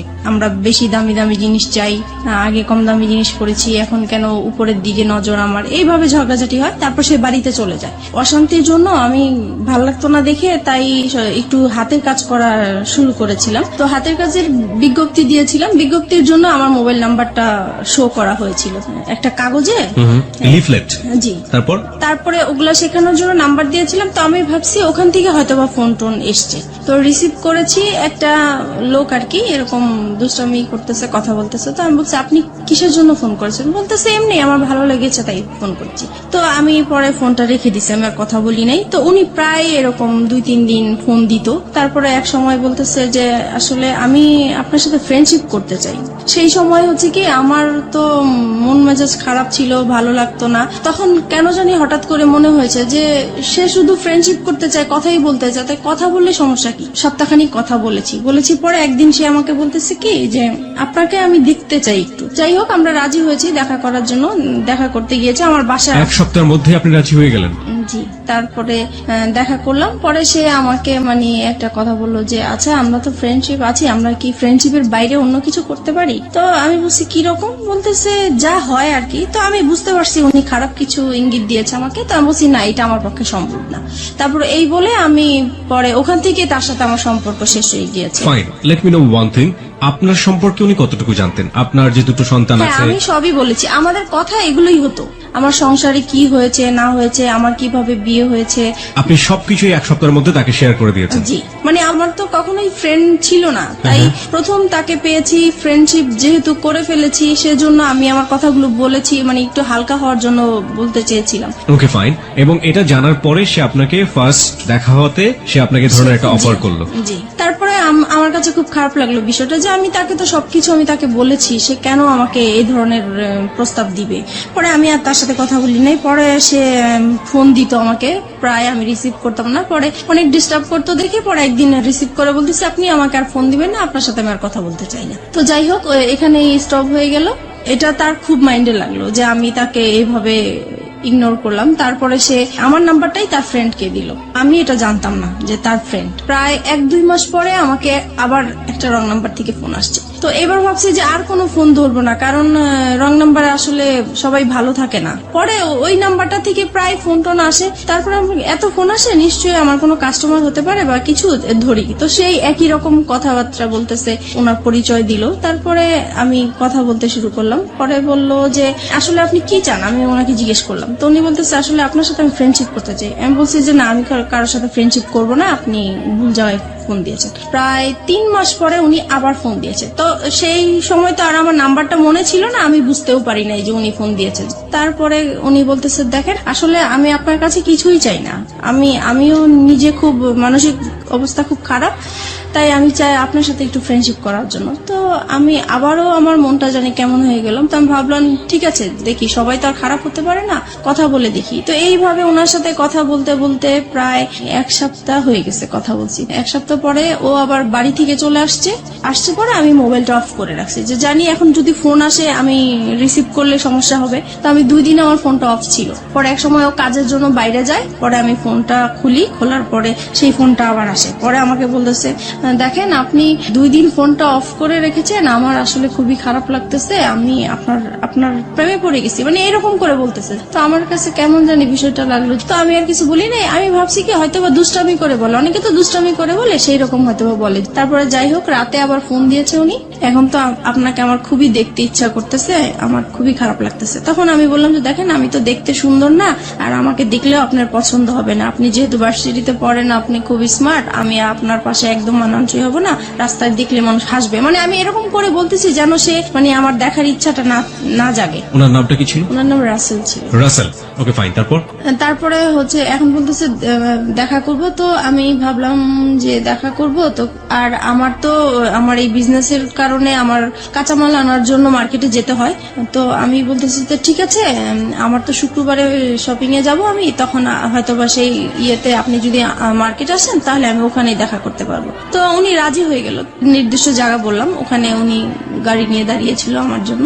তারপর ওনাকে দেখে মানে আমি খুব অবাক হয়ে গেলাম যে অনেক সুন্দর লোকটা। উনি আমাকে দেখে হাসতেছে মিটমিট করে। তো আমি জিজ্ঞেস করলাম আপনি কেন হাসতেছেন? বলতেছেন আপনি তো ফোনে অনেক কিছুই বলছেন, আপনি তো অনেক সুন্দর। তো যাই হোক, এভাবে কথা বলতে বলতে পরে উনি বললো আর কি যে ওনার একটা সম্পর্ক, একসাথেই পড়াশোনা করতে একটা মেয়ের সাথে, ওনার সাথে সম্পর্ক নষ্ট হয়ে গিয়েছে, তাই তারপরে উনি ব্যবসা করতো, যে ওনার ব্যবসায় লস খেয়েছে, সবকিছু মিলিয়ে ওনার খুব অশান্তি, মন ভালো না, তাই সেজন্য একটা ফ্রেন্ড চায়। তো আমার সাথে এই জন্য ফ্রেন্ডশিপ করেছে। প্রত্যেক শুক্রবারই আমরা দেখা করতাম ওনার সাথে। তখন আপনি হাজবেন্ডের সাথে থাকতেন? জি। আপনার হাজবেন্ড এগুলো জানতো? কেউই জানতো না। কন্টিনিউয়াসলি আপনি গোপন করে যাচ্ছেন বিষয়গুলো। আপনার হাজবেন্ড কখনো আপনার মোবাইল চেক করতো? না, কখনোই চেক করতো। আচ্ছা, আপনি যে কথাগুলো বলতেন সেই সময়টা থেকে আপনার সন্তান আপনার পাশে থাকতো? না, কারণ ওরা তখন, আমার বড় বেবি তখন স্কুলে পড়তো, আর ছোটটা তো একদমই ছোট ছিল। তারপরে আপনি নীরবে নিভৃতে একা তার সাথে কথা বলতেন। জি। প্রিয় শ্রোতা, গ্রাফটা একটু আবিষ্কার করার চেষ্টা করছি, এবং এটা এমন একটি ঘটনা যেটা সমাজে একেবারেই ঘটে না তা না, হ্যাঁ, এবং একেবারে যে হরহামেশা ঘটে তাও না, ঠিক আছে, বাট সন্দেহের জায়গাগুলো একটু পরিষ্কার করার জন্য আসলে প্রশ্নগুলো করে। আপনার হাজবেন্ড আপনাকে সন্দেহ করতে, আপনি যেটা বলছেন, টুকটাক সন্দেহ করার জায়গা থেকে, আপনি কখন আপনার হাজবেন্ডকে সন্দেহ করতেন? না, আমি কখনোই করতাম না। কেন করতেন না? কারণ আমি জানি সে এই টাইপের মেয়ে মানুষ দেখলে সে তাকিয়ে থাকে, সে যাবে, সে মানে এরকম আছে, এর জন্য আমার সন্দেহ হতো না। আপনি কনফার্ম ছিলেন যে সেসব কাজ করে? সে মেয়ে মানুষের প্রতি একটু উইক আছে। একটা জিনিস একটু বলেন আমাকে, প্রতি শুক্রবারে তার সাথে আপনি দেখা করতেন, কোথায় দেখা করতেন? এটাও যে আমি মার্কেটে যেতাম, আমি আমার কাজে যেতাম, পাশে উনি থাকতো, এই আর কি। ওনার সাথে একসাথে মিলে শপিং করতেন? জি। How dare you! আপনার হাজবেন্ডের সামনে যদি পড়ে যেতেন কখনো? একবার এরকম হয়েছে, তো উনি খুব সন্দেহ করতো যে প্রায় শুক্রবারে কেন ও মার্কেটে যায়, আগে তো এত তাড়াতাড়ি মার্কেটে যেত না। আর একটা ঘটনা কি, মানে আমি মার্কেটে যাব, এই সময় আমার বিজনেসটাও খুব ভালো চলছিল, সেই উসিলা দিয়ে আমি মার্কেটেও যেতে পারছি। তো এক শুক্রবারে সে আমাকে হঠাৎ করেই ফোন দিয়েছে, ফোন দিয়ে বলতেছে তুমি কোথায়? তো আমি বলতেছি আমি বলে আসছি, কিন্তু আমি মার্কেটে আসছি, কিন্তু মার্কেটে থাকাকালীনই সে আমাকে ফোন দিচ্ছে যে তুমি কোথায়? বলতেছি আমি তো মার্কেটে। বলতেছে মার্কেটে তো কোথায়, কোন মার্কেটে? কারণ নিউ মার্কেটে অনেকগুলো মার্কেট আছে। তো আমি পরে বলতেছি কেন, আমি এখানে। তো বলতেছে আমি তো আসছি। তো আমি তো পুরা ভয় পেয়ে গেছি যে কি ব্যাপার, সে কেন আসছে, আসলে সে সন্দেহ করেই আসছে। তো তাড়াহুড়া করে ওকে বলে দিছি তুমি এখন যাও, আমার হাজবেন্ড চলে আসছে, এখন কিছু করার নাই। তো ও মন খারাপ করে চলে গেছে। পরে আমি তো আমার শপিং করতেছি, তো ও আর বুঝতে পারে নাই, এভাবে এভাবেই Okay. হয়েছে। ওকে ফাইন, আমি একটু বলি ওই সময়টা পর্যন্ত কতদিন যাবত রাসেলের সাথে আপনার সম্পর্ক? ওই সময়টা ওই শুক্রবার পর্যন্ত? ওই শুক্রবার পর্যন্ত 1-1.5 মাস তো হবেই। 1-1.5 মাস। জি। এই 1-1.5 মাস আপনি কন্টিনিউয়াসলি আপনার হাজবেন্ডের কাছ থেকে এই জিনিসটা গোপন করে যাচ্ছেন। বাই হার্ট আপনি এটা মনে করেন ইললিগাল রিলেশনশিপ, রাইট? অবৈধ কিনা সেটা তো বুঝতে পারতাম না, শুধু এটা বুঝতাম যে এটা করাটা ঠিক হচ্ছে না। কিন্তু সেই মুহূর্তে আমার ভালো লাগতো, তার সাথে কথা বলতে ভালো লাগতো, তার সাথে দেখা করতে ভালো লাগতো। সেই ভালো লাগার কারণেই আমি তার সাথে কথা বলেছি, দেখা করেছি। এবং এই ভালো লাগা প্রতিনিয়তই বাড়ছে। জি। আপনার কখনো মনে হতো না যে আপনি আপনার হাজবেন্ডের প্রতি অন্যায় করছেন ওই সময়টা? না, তখন আমার মনে হতো না, কারণ ও তো সংসারে সবসময় মানে ঝগড়াঝাটি করতো, ওর উপর থেকে আমার মন নষ্ট হয়ে গিয়েছে। এই মানুষটাকে তো আপনি ভালোবেসেছিলেন একটা সময়। ভালোবেসেছিলাম, ওই যে আমার বোনের যে কাজটা করেছিল সেখান থেকে ওর প্রতি আমার একটু অনীহার চলে কিন্তু সে আসছে। ঘটনা, আমি বলছি না যে এটা একটা অপরাধ না, অবশ্যই এটা একটা গ্রহ অপরাধ, কিন্তু সেটার জন্য সে আপনার কাছে ক্ষমা চেয়েছে। কিন্তু আমি ক্ষমা করে দেওয়া দরকার ছিল, সেজন্য ক্ষমা করেছি, কিন্তু মন থেকে আসলে ক্ষমা করিনি। আপনি এই মানুষের সাথে রাগ করে আপনি এইভাবে এই কাজগুলো করছেন, ব্যাপারটা কি আসলে এটাই ছিল, নাকি আলটিমেটলি আপনার জায়গা থেকে আপনি কাউকে ফিল করতেন যে আমার এরকম একজন মানুষ দরকার যে মানুষের সাথে আমি শেয়ার যেটা করতে পারি? হয়েছে, ওর প্রতি তো একটা রাগ অভিমান ছিলই আমার, হ্যাঁ। সেটা তো ছিলই, কিন্তু মানে আমার যে ভালোবাসা, যেই একটা চাহিদা ছিল কারোর সাথে ভালোভাবে সম্পর্ক হবে, ওই চাহিদা থেকেই যখন আমি পেয়ে গেছি, ওনার কাছ থেকে ভালো ভালো কথা পাচ্ছি, আমার হাজবেন্ডের সাথে ওর সাথে আমি অনেকটা মিলানোর চেষ্টা করতাম যে তার কাছে আমি কি গ্যাপ পেয়েছি বা তার কাছে আমি কি পাচ্ছি, তখন মনে হচ্ছে যে ওই বেটার আমার। আপনি দেখুন, আপনার সন্তান আছে তখন দুটো, রাইট? জি। আপনার বিজনেস আছে, যে বিজনেসটা আপনি শুরু করেছেন, তার মানে অনেক পরিকল্পনা আপনার মাথায়, অনেক স্বপ্ন আপনার মাথায়। আপনার হাজবেন্ড আছে এবং যে মানুষটাকে আপনি ভালোবেসেছেন একটা সময়, কিন্তু আপনার হাজবেন্ড আপনার সাথে খারাপ আচরণ করছে, সেটা আমরা দেখতে পাচ্ছি। তার বাইরেও তো আপনার দুটো জগৎ ছিল, একটা হচ্ছে আপনার সন্তান আর একটা হচ্ছে আপনার বিজনেস। না, এই দুটো business-টা- নিয়েও তো আপনি হ্যাপি থাকতে পারতেন। এর ইনফ্যাক্ট ব্যাপারে- আপনি যে ছেলেটার সাথে এই সম্পর্কটা তৈরি হচ্ছে, সেই ছেলেটাকেও যদি আপনি আপনার বন্ধুর জায়গাটাতে রাখেন, তাহলেও কখনো কি অনুভব করেছেন আপনার হাজবেন্ডের সাথে তার পরিচয় করে দেওয়া উচিত? এটাও কি কখনো ফিল করেছেন? এটা কখনো মানে মাঝে মাঝে মনে হয়েছে পরিচয় করে দিই, কিন্তু আমার হাজবেন্ড এটা মেনে নিত না। একটা হচ্ছে পারিবারিক সত্তা, যেখানে হাজবেন্ড আছে, সন্তান আছে এবং তার বিজনেস আছে, সে একটা না একটা দিক নিয়ে ব্যস্ত থাকতেই পারে। আরেকটা হচ্ছে মানবিক সত্তা, মনের জায়গাটা, লং টার্ম হাজবেন্ডের সাথে খারাপ রিলেশনশিপ, সেই জায়গাটায় একটা বিশাল রকমের ক্ষত তৈরি হয়েছে, এবং সেই ক্ষতর জায়গাটাতে সে কেউ একজন নক করেছে। সেটা হাজবেন্ড ওয়াইফ রিলেশনশিপের মতো না, কিন্তু একটু ভালো লাগা, একটু অন্যরকম, একটু বন্ধুত্ব, যেটা মন থেকে অবচেতন মনেই ওই ভালো লাগাটার দিকে ধীরে ধীরে ধীরে ধীরে এক ধরনের রাষ্ট্রে পৃষ্ঠে জড়িয়ে পড়ার দিকে জড়িয়ে যাচ্ছে। এই দুটো জিনিস আমরা যখন নর্মালি শুনি, আমরা কিন্তু এই সেকেন্ডটাকে কোনোভাবেই সাপোর্ট করতে পারি না, বাট ও সেকেন্ডটার মধ্যে এসেছে, this is the hardest reality. এটাকেও মেনে নিতে হবে, এটা আমাদের সমাজে ঘটে কিন্তু আমরা মানি না। কিন্তু কি কারণে ঘটে, সেই কারণটা কিন্তু আমরা আবিষ্কার করে ফেলেছি, এবং এইটা আসলে কতদূর পর্যন্ত গিয়েছে, চলুন সামনের দিকে যাওয়া যাক। তারপরে যেটা হয়েছে, মানে এভাবেই তো ওর সাথে দেখা করছি, কথা বলছি, তারপরে হঠাৎ একবার খুব ঝগড়াঝাটি হয় আমাদের। বিষয়টা হয় হচ্ছে আমার ওই যে বোনের বিষয়টা নিয়ে, ওই ঘটনার পর থেকে যেটা হয়, আমাদের স্বামী স্ত্রীর যে সম্পর্কটা হয়ে থাকে, সেই রকম সম্পর্কতে আমি জড়াতে চাই না। এর জন্য এটা নিয়ে খুব ঝগড়াঝাটি হয়, ও খুব জোর করে আমাকে, আমি রাজি হই না, তারপরে মারামারি হয়, এরকম প্রায়ই হয়। তো একটা সময় হয় কি যে আমি ঘুমিয়ে থাকি, সে ঘুমন্ত অবস্থায় আমার সাথে এরকম কাজ করে। এই বিষয়টা আমার কাছে খুবই খারাপ লাগে। আমি লক করছি এখানে আপনাকে। একটা হচ্ছে যে এই যে ঘটনাটা আপনাদের মধ্যে একটা বিরোধ তৈরি করলো, একটা স্বামী স্ত্রী নামে স্বামী স্ত্রী কিন্তু এক ধরনের সম্পর্ক জি। নেই, এই সময় পর্যন্ত রাসেলের সাথে আপনার সম্পর্ক কতদিনের? 2-3 মাস হবে। 2-3 মাস, মানে সময় বাড়ছে। এই সময়টাতে রাসেলের সাথে আপনার কি ধরনের কথোপকথন হতো? ও তো প্রথমেই আপনাকে ফ্রেন্ডশিপের কথা বলেছে, হ্যাঁ, তারপরে ব্যাপারটা কি ফ্রেন্ডশিপে থেকেছে নাকি ধীরে ধীরে ভালো লাগার জায়গাটায়? না, ভালো লাগা এখনো আসেনি, ফ্রেন্ডশিপই চলছিল। Okay fine. সে সময় বলতাম হচ্ছে আমাদের সংসারে যেগুলো হতো এগুলো বলতাম। মানে ঘরের নিজের উইক পয়েন্ট গুলো সবসময় তাকে বলতেন? জি জি। যে আমার হাজবেন্ড আজকে এটা করেছে, আমি আজকে এটা করিনি, এরকম হয়েছে এরকম হয়েছে। হ্যাঁ, তারপর আমার ভালো লাগার কথাগুলো বলতাম, বা আমি কি আশা করেছিলাম, কি রকম চেয়েছিলাম, এগুলোই বলতাম। ওকে ওকে, আপনার উইক পয়েন্ট গুলো সবসময় একজন। আচ্ছা, এই যে কষ্টের কথাগুলো, পরিবারের কথাগুলো, একেবারে ঘরের মানুষের কথাগুলো, এগুলো শেয়ার করার মতো অন্য কেউ কি ছিল না? না, আমার কখনো তো কোনো ফ্রেন্ডশিপ ছিল না, সেটা তো আমি আগেও বলেছি। This is the great point, প্রিয় শ্রোতা। ওকে ফাইন, তারপর? তাছাড়া ফ্যামিলিকেও বলতে পারতাম না, কারণ যেহেতু একা বিয়ে করেছি, সেজন্য বলার কোনো সুযোগ ছিল না, স্কোপ ছিল না।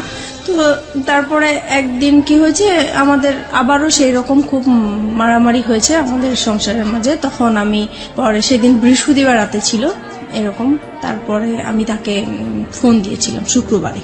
মারামারি হওয়ার পরের দিন ফোন দিয়েছে, দেখো ও আজকে আমাকে অনেক মেরেছে, এরকম আমার আর থাকতে ভাল লাগছে না।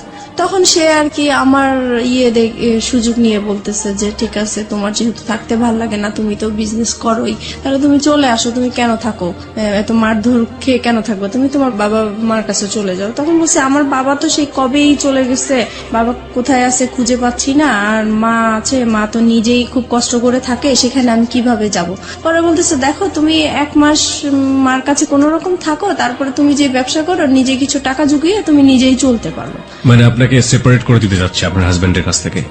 মানে আমার জন্যই বলছে সে, আমি যেহেতু কান্নাকাটি করি তার কাছে, আমার কথা চিন্তা করে সেই কথা বললো। ওকে।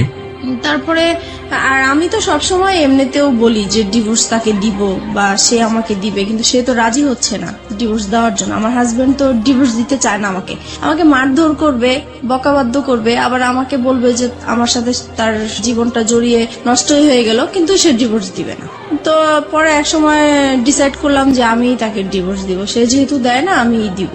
পরে একদিন রবিবারে সে দেখা করবে, সেদিন শুক্রবারে আর দেখা করতে পারি নাই দেখে সে বলতেছে ঠিক আছে রবিবারে, তাহলে এবার শুক্রবারে যখন দেখা হলো না, তাহলে রবিবারে আসো। তো আমার অফিস টাইম শেষ হলে সন্ধ্যার দিকে আসো। তো আমরা সন্ধ্যার দিকে একটা গুলশানে ফাস্টফুডে বসি, তো ওখানে বসছি। পরে সে আমার হাতটা ধরলো, এই ফার্স্ট সে আমার হাত ধরে।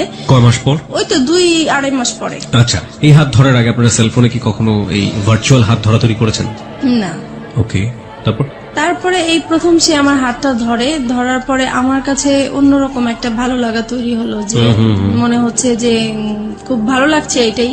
তারপরে হঠাৎ করে সে আমাকে বলতেছে দেখো আমি আসলে তোমার প্রেমে পড়ে গেছি, আমি আর তোমাকে ছাড়া থাকতে পারছি না। তখন আমিও মানে কান্নাকাটি করতেছি, যে সেহেতু আমাকে মারধর করেছে সেটা বলতেছি আর কান্না করতেছি। পরে সে আমার আর কি মাথায় হাত বুলিয়ে দিচ্ছে, পরে বলতেছে দেখো আর ধৈর্য ধরো, 6টা মাস তুমি ধৈর্য ধরো, তারপরে আমি 6 মাস পরে তোমার একটা ব্যবস্থা করব। তখন আমি জিজ্ঞেস করলাম ব্যবস্থা মানে কি বুঝাতে চাচ্ছ? তো বলতেছে আমরা একসাথে থাকবো। আমি বলি, তুমি কি আমাকে ভালোবাসো? বলছে হ্যাঁ আমি তোমাকে ভালোবাসি। তো এইভাবেই হোক আমাদের পরে। আপনি তাকে ভালোবাসতেন ওই সময়টাতে? ওই বলার পর থেকে আমি প্রশ্ন করেছি যে আমার তো আসলে বিশ্বাস হচ্ছে না, তুমি আমাকে কিভাবে ভালোবাসো, আমার বিয়ে হয়েছে, বাচ্চা আছে, তোমার মতো আনম্যারিড ছেলে তো আমাকে কখনোই ভালোবাসার কথাই না। তো বলতেছে মানুষের ভালো লাগা তো কত রকমই হতে পারে, এটার তো শেষ নাই, তোমাকে আমার ভালো লাগছে, আমি তোমাকে বিয়ে করব, তবে আমার জন্য তোমাকে 6 মাস অপেক্ষা করতে হবে। তো আমি বলতেছি এত বছর যেহেতু কষ্ট করে আসছি, আমি 6 মাস পর্যন্ত কষ্ট করতে পারবো। তো এই বলে আমরা চলে আসছি। তারপর থেকেই আমাদের ভালোবাসা আসলে শুরু হয়। তারপরে ফোনে একের পর এক কথা বলা হয়, খুব ভালো লাগে। তখন আপনার হাজবেন্ডের সাথে? আপনি? জি, হাজবেন্ডের সাথে। তারপরে থেকে মানে সে কথা না বললে আমার খুব কষ্ট হয়, যেদিন ফোন করতে না পারি সেদিন খুব কষ্ট হয়, দেখা করতে না পারলে কষ্ট হয়। তারপর থেকে আমরা কি করি, প্রত্যেক দিন দেখা করি। এতদিন তো শুক্রবার ছিল, এখন প্রত্যেক দিন তার অফিস টাইমে যাওয়ার পথে আমার বাসা পড়ে, তো আমি বাসার সামনে দাঁড়িয়ে থাকি, সে চলে যায়, ওইটুকুই দেখা, মানে ওইটা দেখা করলেই মনে হয় যে অনেকটা শান্তি লাগে। ওইটুকু না দেখতে পারলেও খুব খারাপ লাগে, রাতে ঘুম হয় না। তো এভাবেই চলতে থাকে। You fall in love like this? এইভাবে আপনি এরকম ভাবে আপনার হাজবেন্ড থাকা অবস্থায়, আপনার বাচ্চা থাকা অবস্থায় আপনি? জি। This kind of love, like 16 years love. কিশোরী মেয়েরা যেভাবে প্রেমে পড়ে, একটা ছেলে সামনে দিয়ে না গেলে ঘুম হচ্ছে না রাতের বেলা। জি জি, আমার ওই প্রথম যখন আমার হাজবেন্ডের সাথে যে রকম ফিলিংস কাজ করছিল, ওর বেলাও আমার সেম হচ্ছিল। তখন কি আপনার মনে হয়নি যে জীবনে একটা ভুল করেছে আর একটা ভুল করতে যাচ্ছি? তখন আমি বলতাম যে দেখো ও তো আমাকে সবকিছু জেনে শুনে ও বিয়ে করেছিল, তারপরেও কিন্তু ও আমাকে টর্চার করতেছে এখনো। তো ও আমাকে বলতো দেখো ও তো অশিক্ষিত, ওর ফ্যামিলি অশিক্ষিত, সেই জন্য ও এরকম করে, আমি করব না, তুমি আমার উপর বিশ্বাস আনতে পারো, আর সবাই তো একরকম না। তারপর যাই হোক, ওর কিছু কথা ছিল যে এগুলো শুনলে আমি খুব ভরসা পেতাম, আমি বিশ্বাস করতে চাইতাম। মানে ওর কথা, ও যখন কথাগুলো বলতো আমার খুব বিশ্বাস করতে ইচ্ছা করতো, ওর কথাগুলো আমার ভালো লাগতো, মনে হতো যে সত্যিই বলছে বা এরকম কিছু। তারপরে বাসায় চলে আসলাম। বাসায় আসার পরে হচ্ছে এখন আমার হাজবেন্ডের বিজনেসটা ভালো যাচ্ছে না, তো ও ঠিক মতো ঘরে বাজার টাজার করছে না, তাছাড়া যেটা প্রয়োজন হয় সেগুলো হচ্ছে না। মাঝখানেও বলতেছে কি যে বাসাটা ছেড়ে দিব, বাসাটা এত ভাড়া আমি বয়ে নিতে পারছি না, আমার খুব কষ্ট হচ্ছে, আমি বাসাটা ছেড়ে দিব। তখন আমি বলতেছি এত সুন্দর বাসা, আমরা তো পাওয়া যাবে না, তো এটাই থাকি না, কষ্ট টষ্ট করে থাকি, দরকার হলে আমরা একটা রুম সাবলেট ভাড়া দিই, তবু এখানে থাকি, এখানে সবকিছু ফ্যাসিলিটি ভালো, এখানেই থাকবো। ওর কথা হলো না, এখান থেকে যাব, যেতেই হবে, কারণ আমার খুবই সমস্যা। তো যাই হোক, আমার আর ওই জায়গাটা আমি ছাড়তে চাচ্ছিলাম না। কেন? কারণ আমার যে বিজনেসটা ওই জায়গার মধ্যেই, ওখানের আমার খুব ভালো হতো বিজনেসের জন্য। এখন ও চলে যাবে হচ্ছে অন্য জায়গায় চলে যেতে চাচ্ছে, ওই জায়গাটা আমার পছন্দ না, তাই আমি যাব না। এগুলো নিয়ে আবার সেই ঝগড়াঝাটি হয়। পরে এক সময় আমি তাকে খুব মানে কড়া করে বলি যে যদি তুমি এই বাসা ছাড়ো তাহলে আমাকে ছাড়তে হবে, আর যদি আমাকে না ছাড়ো তাহলে বাসা এটা ছাড়া যাবে না। তো এখন ও কি করবে বুঝতেছে না, এখন ও ওর কথাই রাখলো যে না, বাসা ছেড়েই দিব। পরে যাই হোক, বাসা ছেড়ে দিছে। বাসা ছেড়ে দেওয়ার পরে দেখি যে লোকজন আসতেছে বাসা নেওয়ার জন্য, দেখার জন্য। তখন আমার খুব খারাপ লাগলো যে আমি বললাম কথাটা, আমার কথাটা সে রাখলো না। আমি তো তার কাছ থেকে এমন কিছু আশা করিনি, বাসাটা বলছি।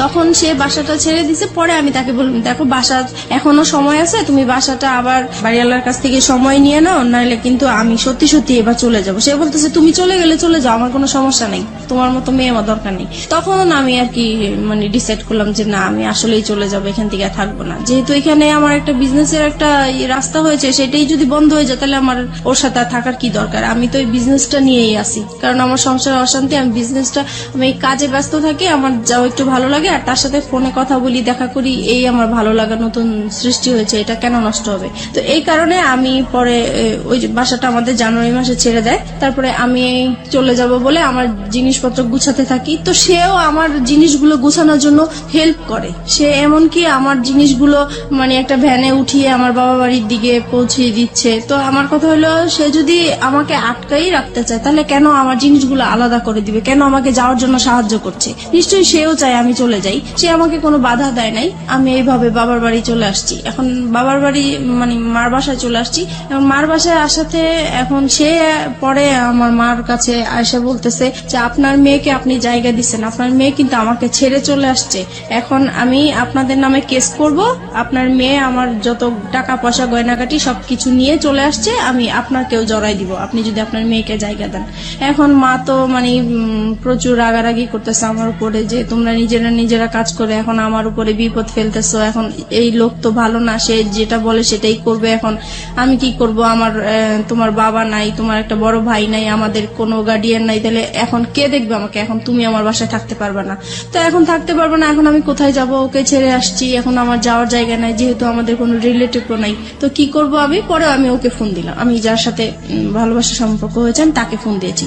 ফোন দেওয়ার পরে ওকে বললাম যে দেখো আমার এখন কি করা উচিত, আমি তো বুঝতেছি না। এখন মার বাসায় চলে আসছি, এখন মাও আমাকে রাখতে চাচ্ছে না। তো ও বলতেছে যে তাহলে তুমি এক কাজ করো, তুমি একটা বাসা নাও। পরে আমি বলতেছি বাসা নিব, তো আমি টাকা কোথায় পাবো? আমি ভাড়া কোত্থেকে দিবে? এই মুহূর্তে তো আমার হাতে কোনো টাকা পয়সাই নেই। পরে বলতেছে ঠিক আছে, সেটা আমি দেখবো, তুমি আগে খোঁজো বাসা। তারপরে আমি হচ্ছে সাবলেটের মধ্যে বাসা খুঁজতে গেলাম ওখানে। তো ওখানে গিয়েছি, সবাই জিজ্ঞেস করে আপনি কি করেন? তো আমি বলেছি যে পড়াশোনা করি, কারণ বিয়ে হয়েছে এগুলো আমি বলি নাই, সবকিছুই লুকিয়ে গিয়েছি। তো বলতেছে যে একা একটা মেয়েকে তো আমরা বাসা ভাড়া দিতে পারি না, হয় হাজবেন্ড। একা কেন নেবেন? কারণ আপনার সঙ্গে তো আপনার সন্তান আছে। সন্তান আপনার হাজবেন্ডের কাছে, সন্তানদেরকে রেখে চলে আসছে আপনার হাজবেন্ডের কাছে আপনার সন্তান। ওকে ফাইন, হ্যাঁ তারপর বলেন। তারপরে যেটা হচ্ছে যে এখন কেউ আমাকে একা বাসা ভাড়া দিতে চাচ্ছে না। তারপরে আমি আবার তাকে ফোন দিই, রাসেলকে ফোন দিচ্ছি যে দেখো আমাকে তো কেউ একা বাসা ভাড়া দিতে চাচ্ছে না। তখন সে বললো যে ঠিক আছে, তাহলে তুমি বলো যে তোমার বিয়ে হয়েছে কিন্তু তোমার হাজবেন্ডের বাড়ি এখনো মেনে নিচ্ছে না, তাই হাজবেন্ড মাঝে মাঝে আসবে, তুমি আপাতত একাই থাকবে। পরে এই কথার ভিত্তিতেই আমি আবার গেলাম, তারপরে একটা বাসা পেয়েও গেছি। তারপরে ওখানে উঠলাম, সবকিছু নিয়ে ওখানে উঠলাম। মাকেও বললাম যে আমি এরকম এরকম জায়গায় বাসা নিয়েছি, কিন্তু বাসাটা চিনাইনি, জাস্ট বলেছি যে এখানে বাসা নিয়েছি। তারপরে যাই হোক মার কাছ থেকে চলে আসছি ওখানে। তারপরে মার প্রতি তো একটু রাগ আছেই যে আমাকে জায়গা দিল না। তারপরে এখন যেহেতু রাসেলকে হাজবেন্ড হিসাবে পরিচয় করিয়ে দিয়েছি আমি ওখানে, আর এতদিন আমরা বাইরে বাইরে ঘুরতাম, তো এখন মনে হয়েছে নিজের কাছে যে এখন যেহেতু নিজেদের বাসা হয়েছে, কেউ এখন আসবে না, কেউ জানবে না, আর সবাই জানে হাজবেন্ড, তাহলে বাসায় আসলে সমস্যা কি? তারপরে আমার এই বাসায় আসা শুরু হলো। রাসেলের? জি, রাসেলের। প্রিয় শ্রোতা, আমরা এই জায়গাটায় ছোট্ট একটা বিরতি নিচ্ছি। ভুল এবং অপ্রিয় সত্যের একেবারে মাঝ নদী যদি বলি, একটা নদী, সেটার মাঝ নদীতে নৌকা ডুবছে, সেরকম একটা জায়গাতে আমরা রয়েছি এই মুহূর্তে। হাজবেন্ড আছে, সন্তান আছে, নিজের ব্যবসা আছে এবং ফ্যামিলি আছে। সবকিছুর পরেও নিজের মনের ক্ষুধা এবং ভালোবাসার জায়গাটাতে, এবং যে ভালোবাসা এথিক্যাল পয়েন্ট অফ ভিউ থেকে পাপ বা অনৈতিক, সেই রকম একটা জায়গাতে জেনে শুনে বুঝে লম্বা একটা সময় ধরে এরকম একটা ভুল, যা একেবারেই মানা যায় না।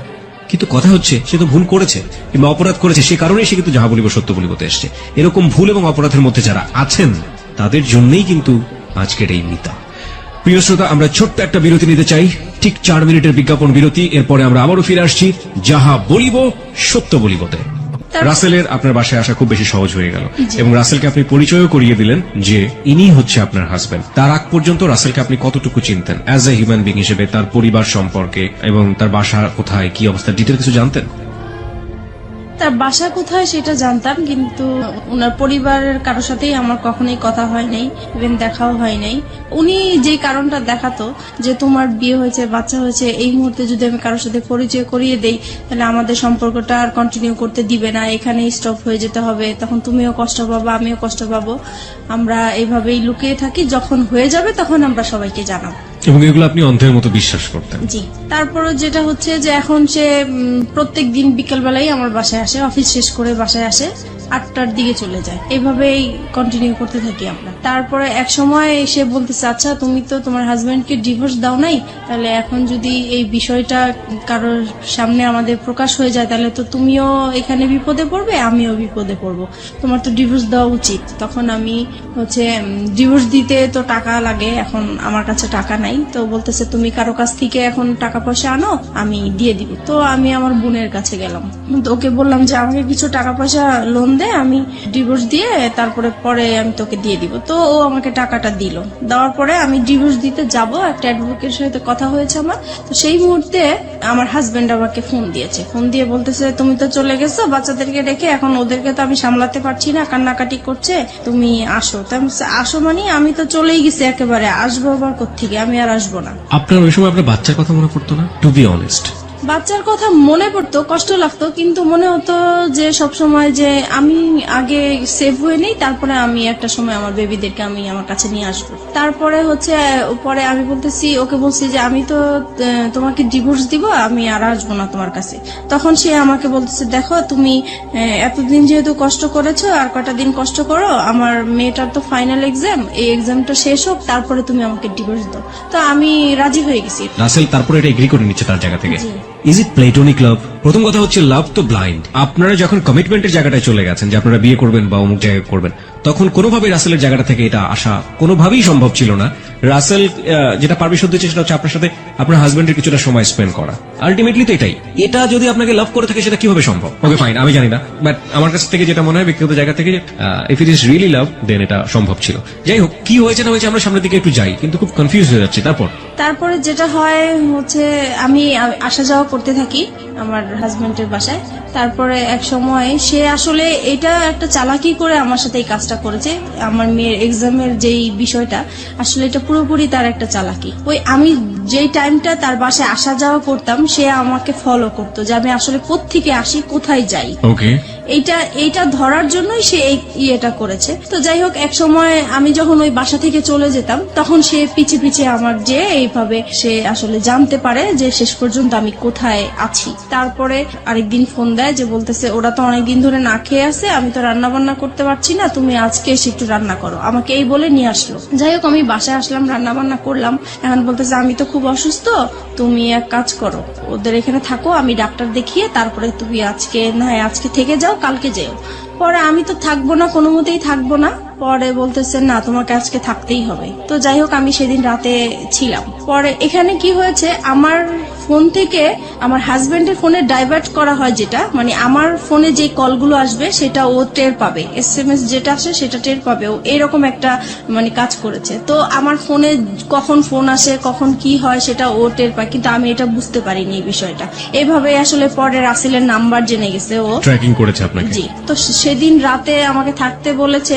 তো সেই দিন হচ্ছে ও হসপিটাল থেকে আসছে, আসার পরে আমাকে বলতেছে যে আমার সাথে এখন তোমার ইয়ে করতে হবে, মানে ওকে, সে তার স্বামীর সম্পর্ক হ্যাঁ। অধিকার চেয়েছে। হ্যাঁ, তারপরে আমি বলতেছি যে না, আপনার সাথে তো আমি এটা করব না, কারণ আপনি আপনি করে বলা শুরু করেছেন তখন। তখন আপনি করেই বলতাম।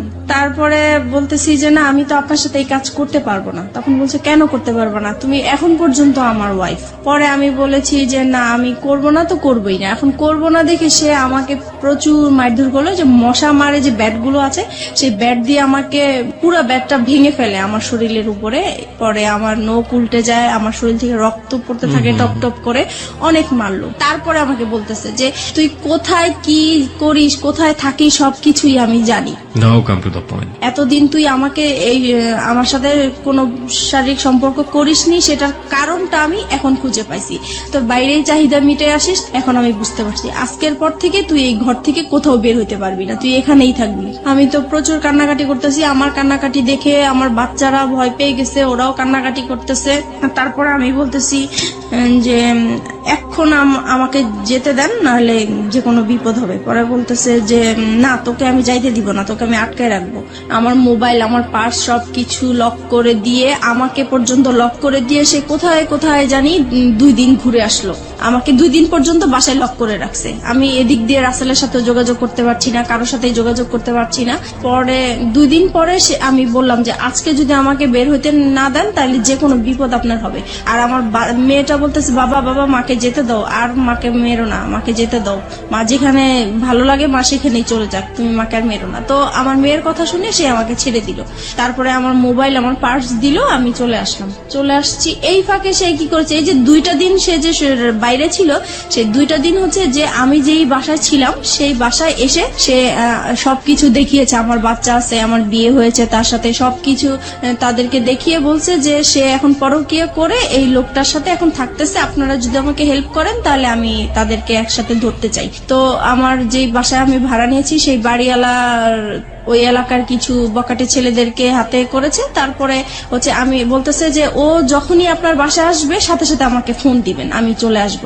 পরে আমি তো বাসায় যাওয়ার পরে সাথে সাথে রাসেলকে ফোন দিলাম যে তাহলে তুমি আসো বিকালে, এসে আমাকে ডিভোর্সের টাকাটা দাও, আমি ওকে ডিভোর্স দিব। তো ও পরে বিকালবেলা আসছে। এই সময় আমার বাড়িওয়ালা কি করছে, আমার হাজবেন্ডকে ফোন দিয়ে দিছে। পরে আমার হাজবেন্ড তো 2 বাচ্চাকে নিয়ে ক্যামেরা নিয়ে চলে আসছে, আমাদের ছবি তুলবে, পেপারে দিবে, এই সেই। তারপরে এই লোকজন আসলো, হুড় হুড় করে আমার বাসায় আসলো। আমি তো পুরো ভয় পেয়ে গেছি।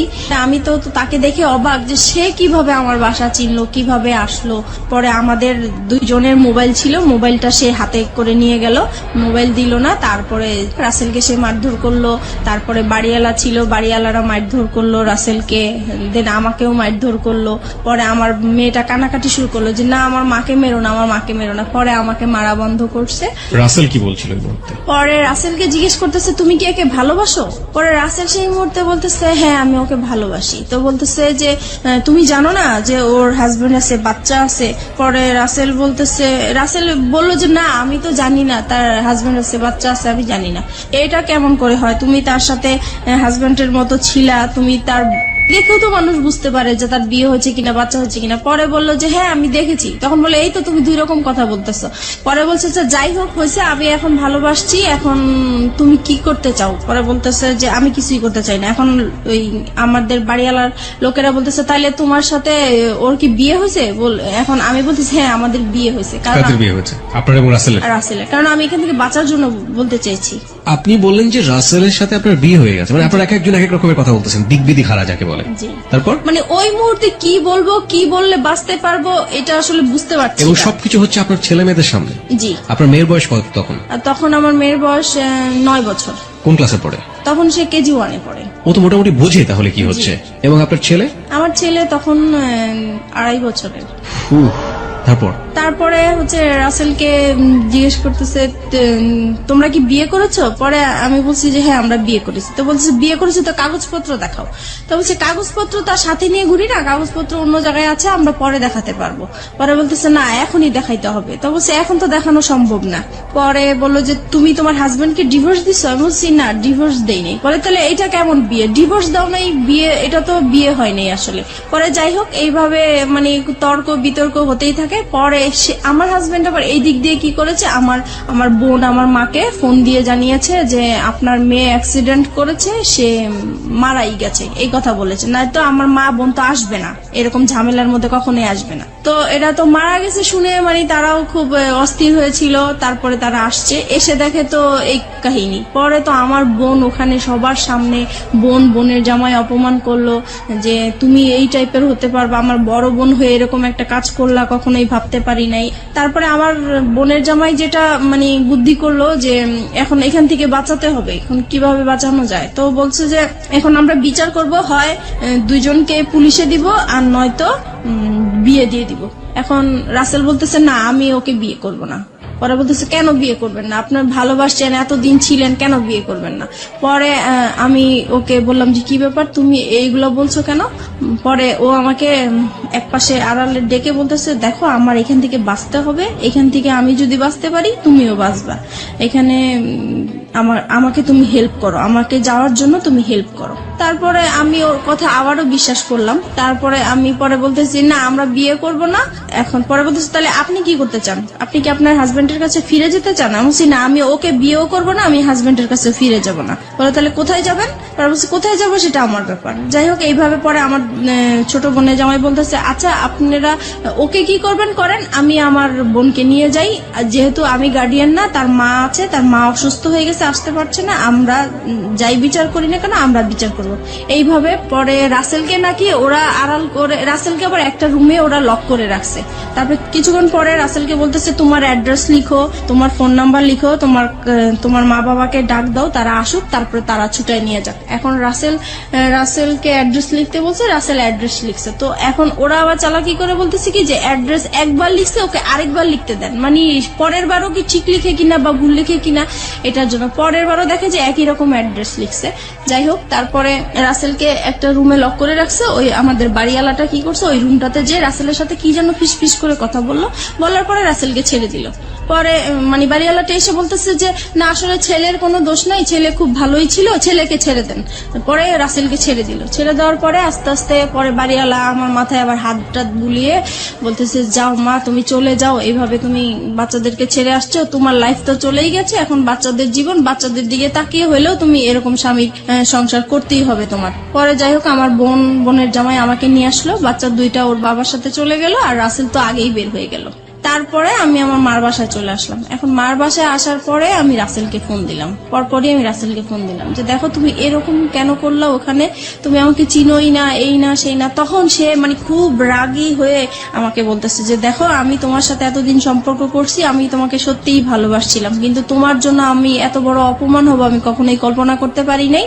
আজ পর্যন্ত আমার মা আমাকে তুই করেও বলে নাই, মারবে তো দূরের কথা, সেইখানে আমি তোমার জন্য রাস্তার মানুষের কাছে মার খেয়েছি, বকা খেয়েছি।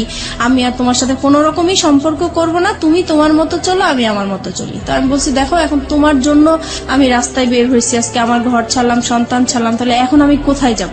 বলতেছি তুমি কোথায় যাবা কি করবে একান্তই তোমার ব্যাপার, আমি আর তোমার সাথে নাই। আপনি এগেইন এই সেন্টেন্সটা রিপিট করেন, আপনি কি বললেন? তোমার জন্য? বলতেছি তোমার জন্য আমি ঘর ছাড়লাম, সংসার ছাড়লাম, সন্তানদেরকে ছেড়ে তোমার আশায় আমি রাস্তায় বের হলাম, এখন তুমি বলতেছো যে তুমি আমাকে চিনো না, আমার দায়িত্ব নিবা না, তাহলে আমি এখন কোথায় যাব। আমরা এই সেন্টেন্সটা এখানে দুইবার বলেছি প্রিয় শ্রোতা। This is a very important sentence of this কি বলা যেতে পারে, রিভিল অফ ট্রুথ। আমরা ফিরে যেতে চাই আপনার কাছে আবারও, বলুন। হ্যাঁ তারপরে সে বলতেছে না আমার পক্ষে আর তোমাকে নিয়ে এগিয়ে যাওয়াটা সম্ভব না। তো বলছি যে দেখো যাই কিছু হয়েছে না কেন এটা সব মানুষ করেছে, আমার কাছ থেকে তো তুমি কোনো খারাপ আচরণ পাওনি এই পর্যন্ত। বলছে না পাইনি। আমি কই তাহলে তুমি কেন এরকম করতেছো আমাকে, বলে আমি এত কিছু জানি না, আমি এই কথাটাই শুধু বলবো তোমাকে যে তোমার সাথে আমার আজীবন একটা সম্পর্ক থাকবে, আজীবন কথা হবে, কিন্তু কোনোদিন দেখা হবে না। তোমার কোনো যদি বিপদ হয়, তোমার টাকা পয়সা লাগে, আমি তোমাকে সেই দিকে হেল্প করব, কিন্তু তোমার সাথে আর এখন পর্যন্ত আমি আর কোনো সম্পর্ক রাখতে চাই না, ভালোবাসার কোনো সম্পর্ক রাখতে চাই না, একটা ফ্রেন্ডশিপ হিসাবে যতটুকু করার আমি করব। তারপরে যাই হোক সেই ফোনটা রেখে দিল, আমি আর তাকে ফোন টোন দেই নাই। আমার মন খুব খারাপ। এইদিকে মা আমাকে প্রচুর গালাগালি করতেছে, আমার ছোট বোন আমাকে গালাগালি করতেছে, আমার খুবই খারাপ লাগতেছে। শুধু মনে হচ্ছে যে আমার এখন মরে যাওয়াই উচিত, এছাড়া আর কিছু করা উচিত না। কিন্তু কি আর করবো বুঝতেছি না। একদিন পরে আমি তাকে আবার ফোন দেই, রাসেলকে ফোন দেই, খুব কান্নাকাটি করে আমি তাকে বলতেছি, দেখো যেভাবেই হোক তুমি আমাকে ভুল বুঝো না, তুমি এখন আমি কি করবো, আমি তোমাকে ছাড়া বাঁচবো না, তোমাকে এত ভালোবেসে ফেলছি, আমি তোমাকে ভুলতেও পারছি না, ভোলা সম্ভব না, আমি এখন কি করব, তুমি একটা উপায় আমাকে দাও, তুমি যেভাবেই হোক তুমি একটা কিছু করো। আর বলতেছে না আমি আর কোনো মতেই তোমার সাথে সম্পর্ক কন্টিনিউ করতে চাই না। অনেক বুঝিয়েছি, সে কোনোভাবেই কিছু করবে না। যাই হোক আমি পরে কি করব, বাসায় এইভাবেই আসি। মা আমাকে বলতেছে যে তুমি এখন আমার ঘর থেকে বের হয়ে যাও, তোমার মতো মেয়ে আমার দরকার নাই, যেখানে আমাদের এই এলাকার মধ্যে কোনোদিন কেউ একটা খারাপ কথা বলতে পারে নাই। আজকে তোমার জন্য এলাকা তোমার হাজবেন্ড যখন আইসা বলছে যে তুমি মারা গেছো, আমি রাস্তায় ছিলাম, সেই রাস্তার মধ্যে আমি অজ্ঞান হয়ে পড়ে গেছি, সেখানে মানুষজন জিজ্ঞেস করছে কেন এরকম হয়েছে, সবাই জেনে গেছে, এখন আমি এই মুখ আমি কিভাবে দেখাবো, তোমার জন্য আজকে আমি এত অপমান হলাম, আমি তোমার মতো মেয়ে আমার দরকার নেই, এরকম বললো। পরে এখন আমি ভাবছি কি মার রাগ উঠেছে, হয়তো বা রাগ কমে গেলে পরে ঠিক হয়ে যাবে, কিন্তু না, একদিন দুদিন হয়ে গেল সে আমার সাথে কোনো কথাও বলে না, আমি খেয়েছি কিনা সেটাও জিজ্ঞেস করে না। পরে আমার কাছে খুবই খারাপ লাগলো। পরের দিন সকালবেলা সে কি করলো, আমার যত জিনিসপত্র আছে সবই সে ঘর থেকে বের করে দিল। এখন আমাকেও বলতেছে যে এখন বের হয়ে যাওয়ার জন্য। পরে শেষ মুহূর্তে আমি আবার রাসেলকে ফোন দিলাম যে দেখো আমি তো মার বাসায় আশ্রয় নিলাম, এখন মা আমাকে বের করে দিচ্ছে, এখন আমি কি করব। বলে তুমি কি করবে এটা তোমার ব্যাপার, তুমি আজকের পর থেকে আমাকে আর ফোন দিবা না।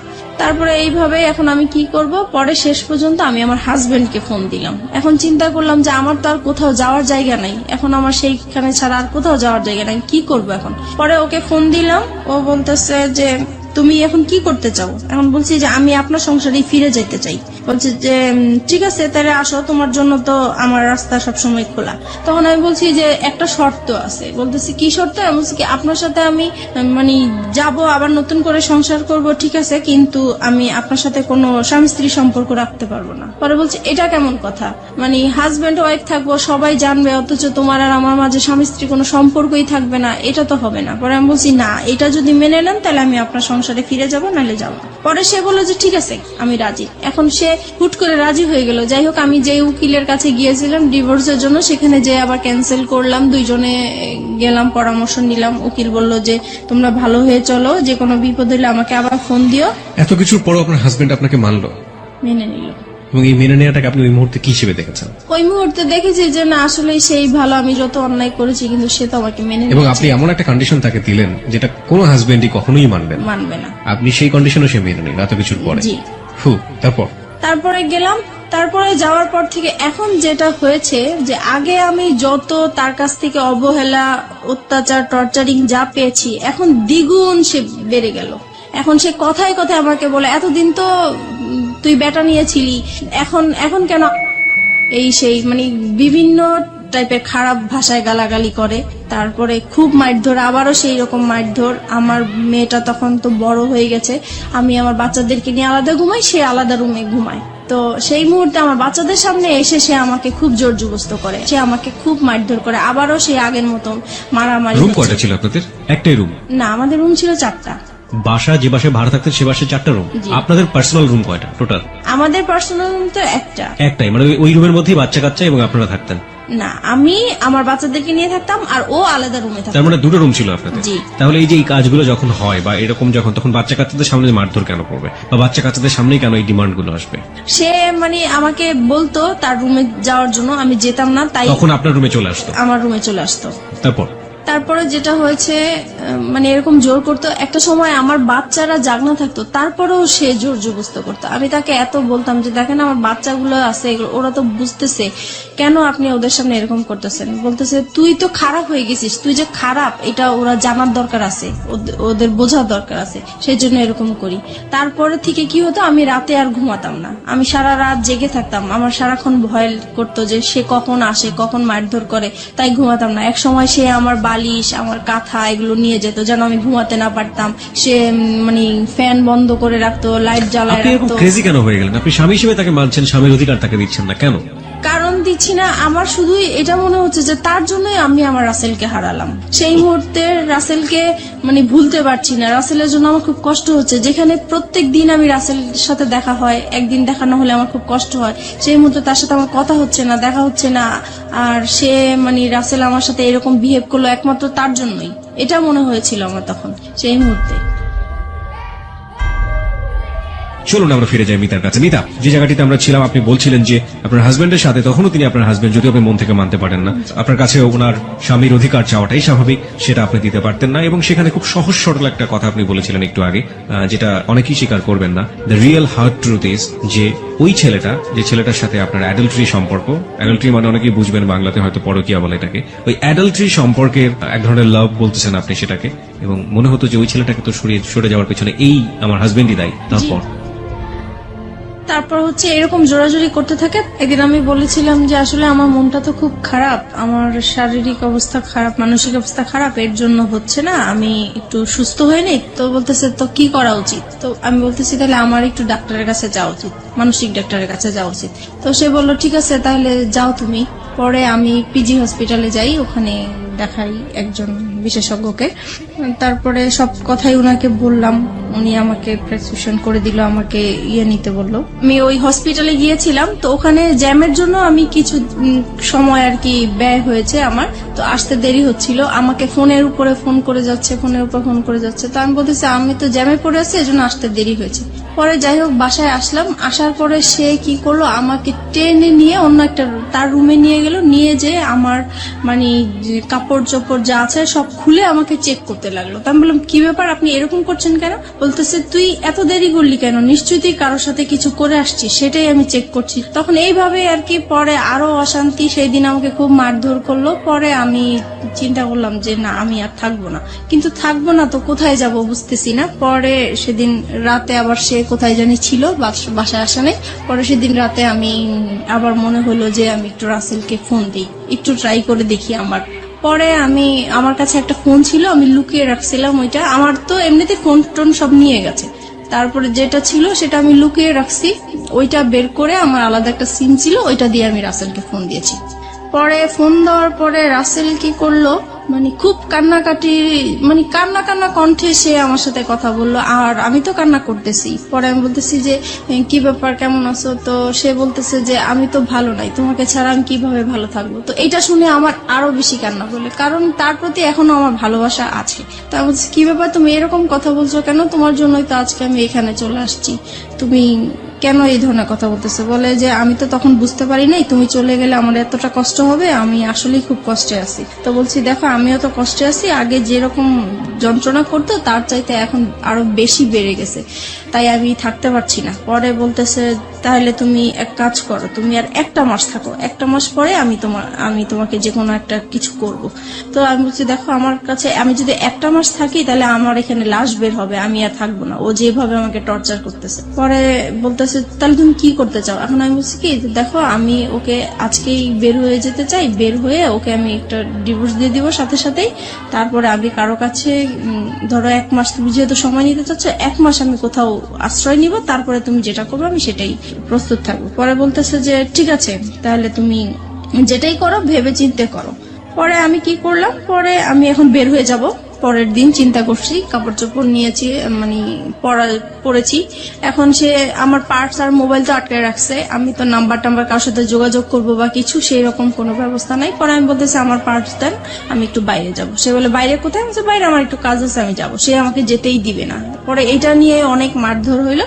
তারপরে বিকাল দিকে বলতেছে কি যে আচ্ছা ঠিক আছে আপনার পার্টস আপনার মোবাইল আমি সবই দিব, কিন্তু এখানে হচ্ছে আমার কথা শুনতে হবে। আমি কি কালকে আমরা আমার মেয়েটা যখন বাইরে যেতে চাচ্ছে তাহলে কালকে আমরা ঘুরতে যাই, তারপরে আপনি যা বলবেন তাই আমি শুনবো। তা বলছে ঠিক আছে তাহলে আমার মোবাইল আমার পার্টস আমার কাছে দিয়ে দিতে হবে। বলছে ঠিক আছে দিয়ে দিব। পরে আমি এই সেদিন শুক্রবার ছিল, স্কুল বন্ধ ছিল, তো সেই ফাঁকে আমরা ঘুরতে বের হয়েছি। আর আমার উদ্দেশ্য ছিল যে আমি কোন রকম ঘর থেকে বের হতে পারলেই হয়েছে। পরে আমি ওদের সাথে এর জন্য রাজি হয়েছি যাওয়ার জন্য। পরে আমি যখন বাইরে বের হওয়ার পরে কিছু দূর আসার পরে আমি বলতেছি আপনারা আপনাদের মতো যান, আমি আমার মতো যাই। সে তো এই খেপে গেছে, কি ব্যাপার, মানে কি বলতে চাচ্ছ? আমি আর আপনাদের সাথে যাব না। কোথায় যাবো? আমি আমার মতো যাব। কোথায় যাবো? আমি যেখানেই যাই, আমি আপনার সাথে আর যাবো না, আপনার সাথে থাকবো না। এই বলার পরে সে রাস্তা, তো তখন জুম্মাবার ছিল, শুক্রবার, সবাই নামাজ পড়ে আসতেছে। এই সময় আমাকে রাস্তার মধ্যে অনেক মারধর করলো, আর রাস্তার মানুষ নামাজ পড়তেছে, পড়ে যাচ্ছে, সবাইকে আমি মানে এত কান্নাকাটি করে বললাম যে আমাকে একটু হেল্প করেন, কেউ আমার দিকে মানে সাহায্যের হাত বাড়িয়ে দিল না। সবাই শুধু বলল যে আপনারা স্বামী স্ত্রী ঝগড়া করছেন, বাসায় যে করেন, এটা বাহিরে নিয়ে আসেন না, মানুষ খারাপ বলছে। কিন্তু আমি যে বাসায় কতটা অত্যাচার হচ্ছি সেটা তো মানুষ বুঝতেছে না। আমি বলার চেষ্টা করতেছি, কেউ আমাকে মানে হেল্প করতে চাচ্ছে না। যাই হোক, তারপরে পরে আমি বললাম যে ঠিক আছে, আমি আসলে যাচ্ছি আমার অ্যাডভোকেটের কাছে, আমাকে যেতে দেন। পরে সে বলল যে ঠিক আছে আমিও যাবো। আমি বলছি, তো চলেন যাই। পরে রাজি হলো, পরে রিক্সা নিল, আমরা রিক্সার মধ্যে উঠলাম। পরে রাস্তায় যে সার্জন থাকে, আমি হঠাৎ করে সার্জনকে দেখে রিক্সা থেকে নেমে গেলাম। পরে আমি সার্জনকে বললাম যে আপনি আমাকে একটু হেল্প করতে পারেন? তো বললো কি বিষয়? আমি বলছি আমার হাজবেন্ড ওয়াইফের একটু ঝগড়া চলছে, আমি আসলে ওর সংসার করতে চাচ্ছি না, কিন্তু আমাকে ঘর থেকে বের হতে দিচ্ছে না, আমাকে ডিভোর্সও দিতে দিচ্ছে না। পরে বলছে যে এটা তো আসলে ফ্যামিলি সমস্যা, এটা তো আমরা কিছু করতে পারি না। আমি বলছি না, আমি আসলে ওর সাথে কোনো মতেই যাবো না, আপনি যে কোনো আমাকে একটা হেল্প করেন। পরে ওনারা সেটা হচ্ছে রামপুরা থানার এরিয়াতে, তখন সে থানায় ফোন দিয়েছে। পরে থানা থেকে গাড়ি আসছে, পরে আমাকে নিয়ে গেছে থানায়। পরে থানায় যাওয়ার পরে আমার বাচ্চারাও আমার সাথে ছিল।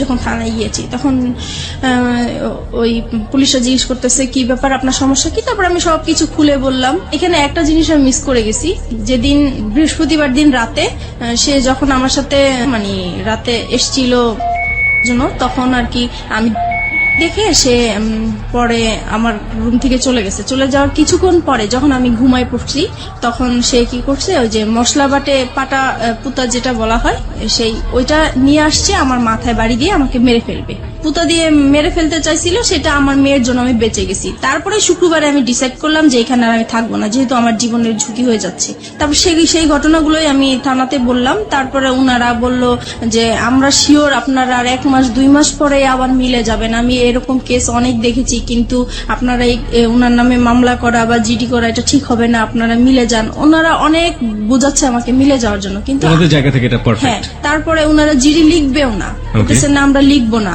পরে যাই হোক অনেক কিছু বললাম আমি, তারপরে লিখলো, জিডিটা লিখলো। লেখার পরে পরে আমাকে বলতেছে যে আপনি এখন কোথায় যাবেন? আমি এখন আমার একটা দুঃসম্পর্কে বোন আছে, ওনার বাড়িতে যাব, ওখান থেকে যেয়ে আমি তাকে ডিভোর্স দিব। বলছি যে ঠিক আছে, আপনি যখন থাকবেন না তাহলে তো আর জোর করার কিছু নেই, আপনি চলে যান। আমি বলছি যে দেখেন, আমি এখন যদি চলে যাই, সে আমার পিছে পিছে যাবে, রাস্তায় একটা সিন ক্রিয়েট করবে, আপনারা আমি যাওয়া পর্যন্ত ওনাকে আটকে রাখেন। তো বলছে ঠিক আছে আমরা করতেছি। পরে ওকে আটকে রাখছে, আমি চলে আসছি আমার একটা দুঃসম্পর্কের বোনের বাসায় চলে আসছি। আসার পরে ওদের কাছ থেকে 2-3 দিন মানে শুক্রবার শনিবার হচ্ছে মানে সরকারি অফিস বন্ধ থাকে, আদালত বন্ধ থাকে, তাই আমি ওকে ডিভোর্স দিতে পারি নাই। রবিবারে আমি ওকে ডিভোর্স দিয়ে দিয়েছি।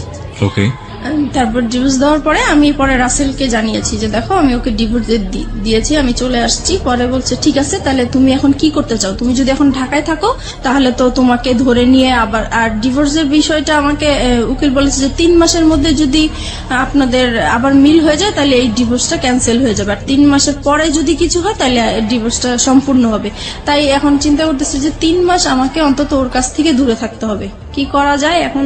পরে আমি রাসেলকে বললাম যে দেখো, আমি তো আমার এরকম আপন মার সাথে একবার দেখা করেছিলাম, সে বলেছে যে কোনো সময় যদি আমার কাছে আসতে চাও, তুমি একটা অ্যাড্রেস দিয়েছিল, সেই অ্যাড্রেসটা আমার মনে আছে, আমি কি ওইখানে যাবো? তো বলছে ঠিক আছে যাও, আর তোমার মার সাথেও দেখা করে আসো, ভালোই হবে বিষয়টা। তো আমার মার বাড়ি আর দাদা বাড়ি কাছাকাছি ছিল, কিন্তু দাদা বাড়ি আমি যাই নাই, কারণ হচ্ছে যে আমার প্রত্যেকটা কাগজপত্রের মধ্যে আমার দাদা বাড়ির অ্যাড্রেস ছিল। সে ভালো, আমার হাজবেন্ড ভালো করেই জানে যে ওই অ্যাড্রেসটা, আমার চিন্তা ছিল ওখানে গেলে আমাকে খুঁজে বের করে ফেলবে, এরকম কিছু মনে হয়েছিল আমার কাছে। সেজন্য আমি আমার দাদা বাড়ি যাইনি, আমার নানা বাড়িটা খুঁজে বের করছি। খুঁজে বের করার পরে গিয়েছি ওখানে, সবাই আমাকে প্রায় অনেক বছর পরে আমাকে দেখেছে, সবাই ছোট দেখেছে, কেউ চিনতেও পারে নাই।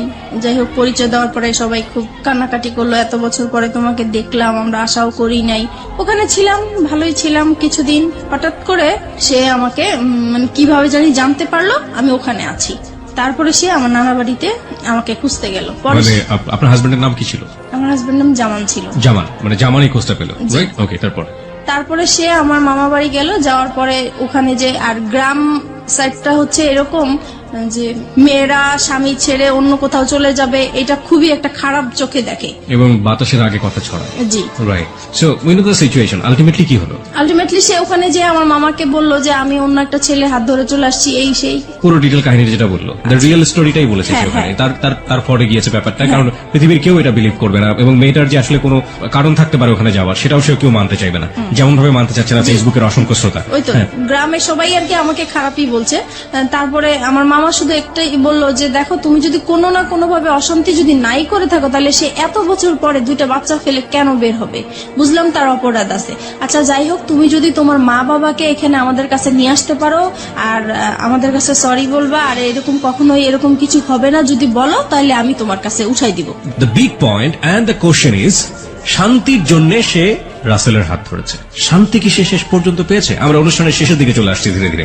ওকে ফাইন, আমি রাসেলের প্রসঙ্গে স্ট্রিক্ট থাকতে চাই। রাসেলকে আপনি তো ডিভোর্স দিয়ে দিলেন, তারপরে কি আপনি বললেন যে এবার আমাদের বিয়ে করা উচিত? রাসেলকে হ্যাঁ বলেছি, তো সে তখন বলেছে সে কি বলে? তখন বলেছে যে 3 মাস পার না হলে তো করতে পারবে না। ফাইন, 3 মাস পরে কি হলো?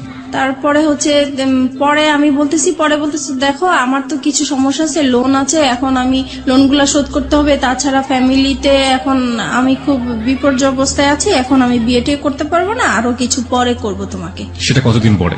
সেটা বলতেছে সেটা 6 মাস হতে পারে, 1 বছর হতে পারে। পুরোপুরি অনিশ্চয়তা। জি, ততদিনে কি আপনার ছেলে মেয়েগুলো কি আপনার কাছে থাকে নাকি আপনার জামানের কাছে? জামানের কাছেই থাকে। 3 মাস পরে, মানে ডিভোর্স হয়ে যাওয়ার 3 মাস পরে, আলটিমেটলি যখন ডিভোর্সটা অ্যাক্টিভ হয়ে গেল, জি। তাই তো? তখন আপনি কি করছিলেন? তখন আমি হচ্ছে মানে জায়গায় জায়গায় আশ্রয় নিয়ে বেড়াচ্ছি, যেহেতু আমার নানা বাড়ি চিনে ফেলেছে, নানা বাড়ি আর থাকা যাবে না, সেজন্য আমি আমার মা থাকতো ঢাকায় গাজীপুরে চলে গিয়েছি। তারপরে গাজীপুরে যাওয়ার পরে ওখানেও সে বের করে ফেলেছে। আর ওখানে একটা ইতিহাস হয়েছে, যেটা হচ্ছে যে আমার মার যেই দ্বিতীয় হাজবেন্ড, ওনার সাথে আমার হাজবেন্ডের এক্স হাজবেন্ডের আর কি একটা ভালো সম্পর্ক হয়ে গেছে। আর আমার হাজবেন্ড হচ্ছে তাকে টাকার লোভ দেখিয়েছে যে আপনি যদি ওকে আমার হাতে তুলে দিতে পারেন তাহলে আপনাকে টাকা দিব। আপনার হাতে তুলে, মানে ওর হাতে তুলে দিলে লাভটা কি হবে? ও কি করতে চায় আপনার সঙ্গে? আমার সাথে মানে সে সংসার করবে। এখনো সে সংসার করবে? হ্যাঁ, এখনো সে সংসার করবে। মানে ডিভোর্স হয়ে যাওয়ার পরও সে সংসার করবে। কেন করবে? কেন করবে সেটা আমি জানি। সে সবাইকে কস দেখায় যে 2টা বাচ্চার জন্য হলেও আমি তাকে নিতে চাই। সে যত কিছুই করুক না কেন, আমি 2টা বাচ্চার জন্য হলেও সংসার করতে চাই। ওকে। পরে উনি এরকম আর কি। আর তারপরে এই যখন ওনাকে টাকার লোকটা দেখিয়েছে, তারপর থেকে ওই লোকটা আমাকে সবসময় জ্বালাতন করতো, বলতো চলে যাও, তুমি থাকতে পারবে না আমার বাসায়, এই সেই অনেক যন্ত্রণা করতো। পরে একটা সময় আমার আর ওইখানে থাকা হতো না, আমি খুব কষ্ট পেতাম। পরে আমি চিন্তা করলাম যে আমি এখন কোথায় যাব, সবকিছুই তো হারিয়ে ফেললাম, কার কাছে এখন যে আশ্রয় নিতে পারি। তখন আমার মাথায় একটা জিনিস আসলো যে আমি এখন পর্যন্ত আমার বাবার কাছে যাইনি, আমার বাবার আশ্রয়টা বাকি আছে, আমি সেখানে যাব। পরে আমি বাবাকে খুঁজে বের করলাম, পরে বাবার কাছে আমি আশ্রয় নিলাম। বাবার কাছে আশ্রয় নেওয়ার পরে সে আবার ওই একইভাবে মানে টের পেয়ে গেল আমি বাবার কাছে আছি। তারপরে হচ্ছে সে আমার সাথে ওইখানে আসছে, আমার বাবার কাছে আসছে, এসে আমার বাবাকে বিশ্রী ভাষায় গালাগালি করলো, আমাকে গালাগালি করলো, করার পরে আমাকে থ্রেট দিল যে মেরে ফেলবে, আমার বাবা সহ মেরে ফেলবে, এই সেই। পরে আমি আবার জিডি করতে গেলাম ওর নামে, যেহেতু আমাকে থ্রেট দিচ্ছে আমি এখন ওর নামে জিডি করব। পরে আমি রামপুরা থানায় আবার গেলাম, যাওয়ার পরে বলতেছে যে আপনি এখন যে এরিয়ায় আছেন ওই থানায় যেয়ে বলবেন, এখন আর আমাদের কোনো কাজ নেই। তারপরে আমি এখন যে এরিয়া আছি ওই থানায় গেলাম, ওই থানায় যাওয়ার পরে সে আর কি আমাকে জিডিটা লিখলো। তারপরে বলতেছে যে এবার আচ্ছা আমরা তো জিডি লিখছি, আমাকে চা খাওয়ার জন্য পয়সাটা দেন, কিছু পয়সা দেন। পরে বলতেছি যে দেখেন আমার কাছে তো কোনো পয়সা নাই, আমার অবস্থা খুবই খারাপ। তো বলতেছে আপনাকে দেখে তো মনে হয় না যে আপনার কাছে পয়সা নাই। আমাকে দেখেন পুলিশ ঘুষ চাচ্ছে আর কি। জি। তো আমি বলতেছি দেখেন সত্যিই আমার কাছে পয়সা নাই। বলে পয়সা না থাকলে আপনি এত পাংপুং করে বেড়ান কেন? তো বলছে এটা তো আমার অভ্যাস হয়ে গেছে, এখন আমি যদি ভালো থাকতে চাই এখন আমি কিভাবে খারাপ থাকবো, ইচ্ছা করে কিভাবে খারাপ থাকবো? বলে অত কিছু বুঝি না, আমাদের চা খাওয়ার জন্য পয়সা দিতেই হবে। তো আমি পরে পার্সটা ওনাকে দেখিয়ে দিলাম যে দেখেন এই যে আমার সত্যি আমার কাছে টাকা নেই। পরে যাই হোক উনি কোন রকমের জিডিটা লিখে আমার কাছে একটা পেপার দিল, দিয়ে পরে বললো যে এবার আপনি যান। পরে বলতেছে আচ্ছা আরেকটা পরে লাস্টের দিকে ডেকে বলতেছে আপনার হাজবেন্ড আপনাকে কোথায় এরকম করছে, রাস্তায় হয়রানি করেছে। তা বলছে এটা এয়ারপোর্ট এলাকায় করেছে। বলতেছে তাহলে আপনি এক কাজ করেন, আপনি এয়ারপোর্টে একটা জিটি করেন ওনার নামে। পরে আমি কি করলাম, আমি সাথে সাথে আবার এয়ারপোর্ট থানায় গেলাম। তো এয়ারপোর্ট থানায় গিয়েছি, পরে বলেছি সব বিষয়টা।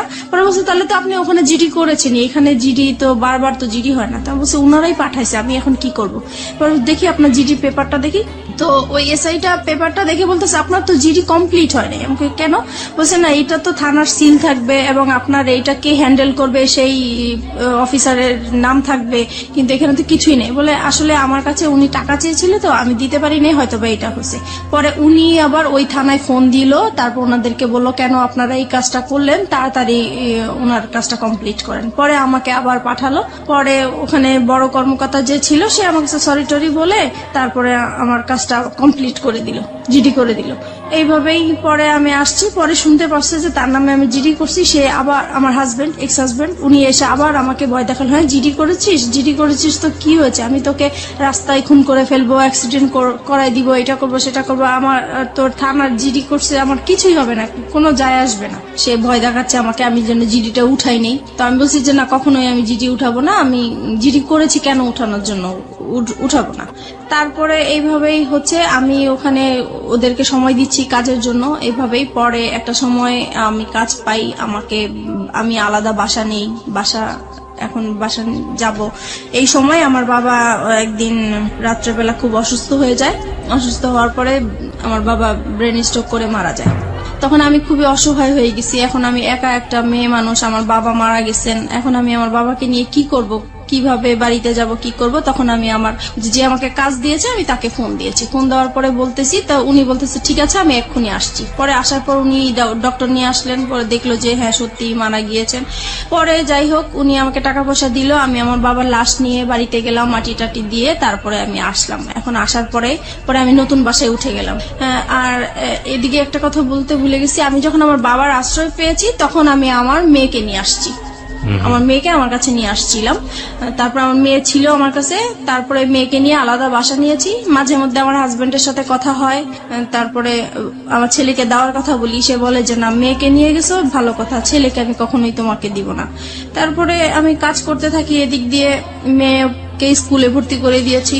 আমি আপনাকে কিছু কোশ্চেন করবো এই মুহূর্তে, কোশ্চেনগুলো খুব ছোট ছোট করে আমি জানতে চাই। প্রথম কথা হচ্ছে যে আপনি শেষ পর্যন্ত ছেলে এবং মেয়ে দুটো পেয়েছেন আপনার কাছে, রাইট? পেয়েছি। এটা কি আপনি আইডি লড়াইয়ের মাধ্যমে পেয়েছেন নাকি আলটিমেটলি কোনো ব্যবস্থা করে তাদেরকে নিয়ে না, ওই এসেছেন? যে আমার বসরা যে পাওয়ারফুল, ওনাদেরকে পাওয়ার দেখে মানে ওদেরকে নিয়ে বসরা পাওয়ারফুল মানে আমার বস তো রাজনীতির সাথে জড়িত। মানে আপনি আলটিমেটলি যেখানে কাজ করতেন বা যে ধরনের যার কাছ থেকে সাপোর্ট পেতেন তিনি রাজনীতির সাথে জড়িত ছিলেন, জি। তিনি আপনাকে এমনি সাহায্য করতেন? জি, এমনি কি ওই দুনিয়া আজকালকে সাহায্য করে? এবং তাও আমি আপনার মতো মানুষকে কেন করতে যাবে সে সাহায্য? উনি একটা অসহায় মেয়ে মানুষ হিসেবে আমাকে সাহায্য করেছে। আর ওনার একটা আশা ছিল, প্রথমে আমি বুঝতে পারি নাই। একদিন সে আমাকে বলেছিল যে তুমি যদি কিছু মনে না করো আমি তোর সাথে একটা কথা বলবো। তো বলতেছে যে আমি তোমাকে বিয়ে করতে চাই। তো আমি বলছি যে না আসলে আমি আপনাকে বিয়ে করতে পারবো না। তখন বলে যে কেন করতে পারবো না? তো আমি বলছি যে আসলে আমি একজনকে ভালোবাসি, তার সাথে আমি এখনো আছি, সে আমাকে বিয়ে করবে, আমি তার সাথে কমিটমেন্টে আছি। ওকে ফাইন, তখন আপনি রাসেলের সাথে কমিটমেন্টে আছেন? জি। মানে রাসেলের সাথে এক ধরনের লিভ টুগেদার আপনি করছেন উইদাউট বিয়ে, এক ধরনের শারীরিক অনৈতিক সম্পর্ক, রাইট? জি। এবং যে বসের কথা এখানে আসছিল উনি আপনাকে কতদিন পর্যন্ত সাপোর্ট করেছিলেন, না এখনো করছেন? কে বস? হ্যাঁ? জি, এখনো সে করছেন। এখনো সে আপনাকে সাপোর্ট করে যাচ্ছেন উইদাউট এনি ইন্টারেস্ট? জি। ওকে, এবং তার সাহায্যে তার রাজনৈতিক ক্ষমতার বলেই আপনি আপনার মেয়েটাকেও ছেলেটাকেও দুজনকে আপনার কাছে পেয়েছি। রেখেছেন। জি। ওকে, রাসেল এখন কি বলে? আমাকে রাসেলের শেষ অবস্থাটা বলেন। রাসেলের সাথে এখন আমার সম্পর্ক মোটামুটি নাই বলা চলে। নাই বললেই চলে। কেন? কারণ সে আমার একটা ফল্ট পেয়ে, মানে আসলে এটা ফল্ট না, কিন্তু সে ফল্ট ধরে জাস্ট আমাকে বলতেছে তোমার এই ফল্টের জন্য আমি আর তোমার সাথে সম্পর্ক Which রাখবো না। fault? ফল্টটা হচ্ছে যে আমি যেহেতু বাইং হাউসের কাজ করি, আমার বাইরেদের সাথে কন্ট্যাক্ট করতে হয়, বাইরেদেরকে মেসেজ পাঠাতে হয়। তো একটা মেসেজ অবশ্য আমি ব্যক্তিগতভাবে পাঠিয়ে ফেলছিলাম, তো সেই মেসেজটা সে দেখেছে, দেখার পরে সে ওইটাকেই ফল্ট মনে করেছে। তো বলতেছে আমি তোমাকে কাজ করার জন্য সুযোগ দিয়েছি। জীবনে কোনোদিন সে আপনাকে সেই ধরনের কথা বলেছে যে একজন মানুষকে ভালোবেসে সংসার করে তাকে ছেড়ে আসছো, আমাকেও যে ছেড়ে যাবা না, তার কোনো কি নিশ্চয়তা আছে? কখনো কি আপনাকে সেই ধরনের কোনো কথা বলেছে, রেগে হোক বা অন্য কোনো ভাবে হোক? না, এটা আমাদের সম্পর্ক যতদিন ভালো ছিল ততদিন এই কথাটা সে বলে। ভালো মন্দের জায়গাতে আমি যেতে চাই না, আমি শুধু বলতে চাই যে তার মুখ থেকে কখনো আপনি এই ধরনের কথা শুনেছেন কিনা? লাস্টের দিকে শুনেছি। লাস্টের দিকে শুনেছেন। This is the real fact. Okay, যেটা হচ্ছে যে রাসেল এখন কি বাংলাদেশে আছে, মানে আপনার আশেপাশে আছে? না, রাসেল এখন বাংলাদেশেই নেই। বাংলাদেশেই নাই? কোথায় আছে সে? সে এখন আমেরিকায় আছে। আমেরিকাতে আছে। শেষ পর্যন্ত আপনি কি জেনেছেন তার সম্পর্কে, তার ফ্যামিলি সম্পর্কে? সে লাস্টে আমাকে যখন সে যেদিন চলে যাবে সেদিন আমাকে ফোন দিয়ে বলতেছে, দেখো ওই ফোন টোন বা SMS ওগুলো আসলে কিছুই ছিল না, তুমি আমাকে সরাসরি যদি তোমাকে বলি আমি বাইরে চলে যাচ্ছি, আমাকে তো যেতে দিবে না, তাই আসলে ওই রকম কিছু বলা হয়েছে। এখন যেটা হচ্ছে যে আমি চলে যাচ্ছি, সে আমার কাছে লুকিয়েছে পুরো বিষয়টা। সে বলেছে যে সে ভিজিট ভিসায় যাচ্ছে কিন্তু কানাডায় যাচ্ছে, এই কথা বলতেছে। আমি 3 মাস পরে চলে আসবো, 3 মাস পরে তুমি যা বলবো আমি তাই শুনবো, আমি তোমাকে ছাড়া থাকতে পারবো না। তো এইভাবেই পরে কথাই হচ্ছে, উনি বাইরে থেকেও আমার সাথে কথা বলছে। হঠাৎ একদিন আমার কেন জানি মনে হইলো যে সে আর মানে আমার সাথে নাই, কেমন জানি সে আলাদা। বাইরে যাওয়ার পরে একটু ফোন কম করে, তারপরে মাঝখানে সে বলছে যে দেখো তোমাকে বলছি, তুমি যদি কোনো ব্যবস্থা ভালো কিছু পাও, ভালো কোনো অফার পাও, তুমি চলে যাও, আমার আশায় থেকো না। আর যদি আমার আশায় থাকো তাহলে হবে কি হবে না এর কোনো গ্যারান্টি আমি দিতে পারবো না, এখন সবকিছু তোমার উপরে। তো এটা বলার পরে আমার খুব খারাপ লাগছিল। পরে যেভাবেই হোক আমি কোনো না কোনো ভাবেই তার একটা খোঁজ নিয়েছি, তারপর তার বোনের একটা নাম্বারে আমি ফোন দিয়েছি। ফোন দেওয়ার পরে আমি তার ফ্রেন্ড হিসেবে কথা জিজ্ঞেস করতেছি যে রাসেল কোথায়, রাসেলকে তো অনেকদিন ধরে পাচ্ছি না, ফোনে কোথায় গেছে। তখন সে বলল যে আমার ভাই তো আমেরিকায় চলে গেছে। তো আমি বলছি আমেরিকায় কেন হঠাৎ করে চলে গেল? বলে ও তো ওর ওয়াইফের কাছে চলে গেছে। তখন আমি শর্ট হয়ে গেছি কথাটা শুনে। তারপরে আমি বললাম যে ওয়াইফ মানে সে কবে বিয়ে করেছে? বলতেছে সে তো 3 বছর আগে বিয়ে করেছে। তো বললাম ওনার ওয়াইফের নাম কি? তখন যেই নামটা বললো সেই নামটাতে আমি আগে থেকেই পরিচিত, কারণ আমাকে বলেছে এই নামের মেয়ের সাথে ও প্রেম করেছে, দেন ওদের ব্রেকআপ হয়ে গেছে, কিন্তু আসলে ওইটাই ওর ওয়াইফ ছিল। আর যখন ব্রেকআপ হয়ে গেছে তখনই ওর বউ বাইরে চলে গিয়েছিল, সেই টাইমটা সে আমার সাথে পাস করেছে। এখন বুঝতে পারছি যে সে মানে আসলে টাইম পাস করার জন্যই আমার সাথে রিলেশন করা। এত বড় ভুল একজন মানুষ কখন করতে পারে? মানে আমি ঠিক জানি না, ভালোবাসলেই বোধহয় সম্ভব না। লাভ রানস ব্লাইন্ড একটা কথা আছে যে ভালোবাসা হচ্ছে অন্ধ, এবং একটা মানুষকে কতটা অন্ধ করে দিলে একটা মানুষ এই কাজটা আসলে আমি ওর ভালোবাসার অন্ধ ছিলাম। ও এরকম কিছু কথা বলতো যা আমার কাছে খুবই মানে ভালো লাগতো এবং বিশ্বাসযোগ্য ছিল। আর যেহেতু ওকে আমি বারবার বলেছি আমি এই সমস্যাগুলো আমার হাজবেন্ডের কাছ থেকে পেয়েছি, দেন ও আমাকে মানে সবসময় ফ্রিডম দিত, সবকিছু আমি যা বলতাম তা মেনে নিত সবকিছু। এখন আপনি তো বুঝতে পারছেন যে কেন মেনে নিত। জি, কারণ তার ওয়াইফ ছিল, এটা তার জন্য একটা বোনাস ছিল। কিন্তু আমি কখনো বুঝতে পারিনি, কারণ সে রাতের পর রাত আমার সাথে কথা বলেছে, সে সারাদিন কথা বলেছে, ইভেন কি প্রত্যেক দিন আমরা দেখা করেছি, আমার বাসায় এসেছে। আমি কখনো বুঝতেই পারি নাই যে সে ম্যারিড পার্সন হতে পারে। রাইট, ম্যারিড পার্সন না হলেও আপনার জন্য এটা একটা ভুল ছিল। সে আপনাকে বিয়ে করেনি, এটা অবশ্যই। আপনাকে কমিটমেন্ট দিয়েছে, কমিটমেন্ট রাখেনি। This are all fault. Lastly কি অবস্থা বলেন তো আপনি আমাকে? লাস্ট যেটা হচ্ছে এখন সে মানে আমি যে জানতে পেরেছি তার বিষয়গুলো আমি তাকে জানতে দেই নাই, বুঝতে দেই নাই। আমি এখনো তার সাথে কথা বলে যাচ্ছি, এখন আপনি তাকে লাভ করেন? এখনো তাকে লাভ করি, এবং আমার মানে এখনো মনে হচ্ছে যে আমি তার জন্য সারা জীবন অপেক্ষা করে যাব। কেন? কারণ তাকে আমি অন্ধের মতো ভালোবাসি। এই জায়গাটায় যদি পাবলিক আপনাকে গালি দেয়, গালমন্দ করে, আমার কিচ্ছু বলার নেই। I will inspire them to be honest. But আপনি যে কারণে আজকে এখানে এসছেন, ভুলের জায়গাটাতে আপনার ভুলটা কোথায় ছিল সেই জায়গাটা আমি আপনাকে স্যালুট করি। এই ভুলের জায়গাটা আপনি একেবারে শেষের দিকে এসে আমাদেরকে আরেকবার স্মরণ করিয়ে দিন। আপনি কি মনে করেন আপনার ভুলটা কোথায় ছিল, অপরাধটা কোথায় ছিল? আমার অপরাধটা ছিল যে আমার সংসারেই থাকা উচিত ছিল। যত অশান্তি হোক আমি যদি একটু স্যাক্রিফাইস করতাম আমার সংসারটা টিকে যেত। আর দ্বিতীয় ভুল করেছি যে আমি তাকে ভালোবেসেছি, আমার তাকে ভালোবাসা উচিত হয় নাই। আর যেহেতু সে সবকিছু আমার কাছে লুকিয়ে রেখেছে, তার পরিচয় না জেনে এরকম অপরিচিত একটা মানুষের সাথে সবকিছু করাটা আমার ঠিক হয়নি। আপনি কি পারবেন আপনার সন্তানদেরকে সঠিক উত্তর দিতে যে আপনি এগুলো কেন করেছেন? আজকে লাখো মানুষের কাছে আপনি জবাব দিচ্ছেন। আপনার সন্তান যদি কখনো আপনার সামনে দাঁড়ায় জিজ্ঞেস করে, আমি কখনোই কিছু বলতে পারবো না। That is the ultimate penalty of you. আর কিচ্ছু লাগবে না। That is the ultimate penalty. Because আমি ধরে নিচ্ছি আপনার হাজবেন্ড ভালো ছিল না। দেখুন কতগুলো সমাধান হতে পারতো। আপনার হাজবেন্ড খারাপ ছিল, আপনি তাকে ডিভোর্স করে দিতেন। হ্যাঁ, ডিভোর্স করে দিয়ে আপনি আলাদা থাকতে পারতেন, আপনি একটা লম্বা সময় নিতে পারতেন, দুজনের সেপারেশনে থাকতে পারতেন লম্বা সময়ের জন্য, ট্রাই করতেন যে আলটিমেটলি আপনি ফিল করেন কিনা থাকে।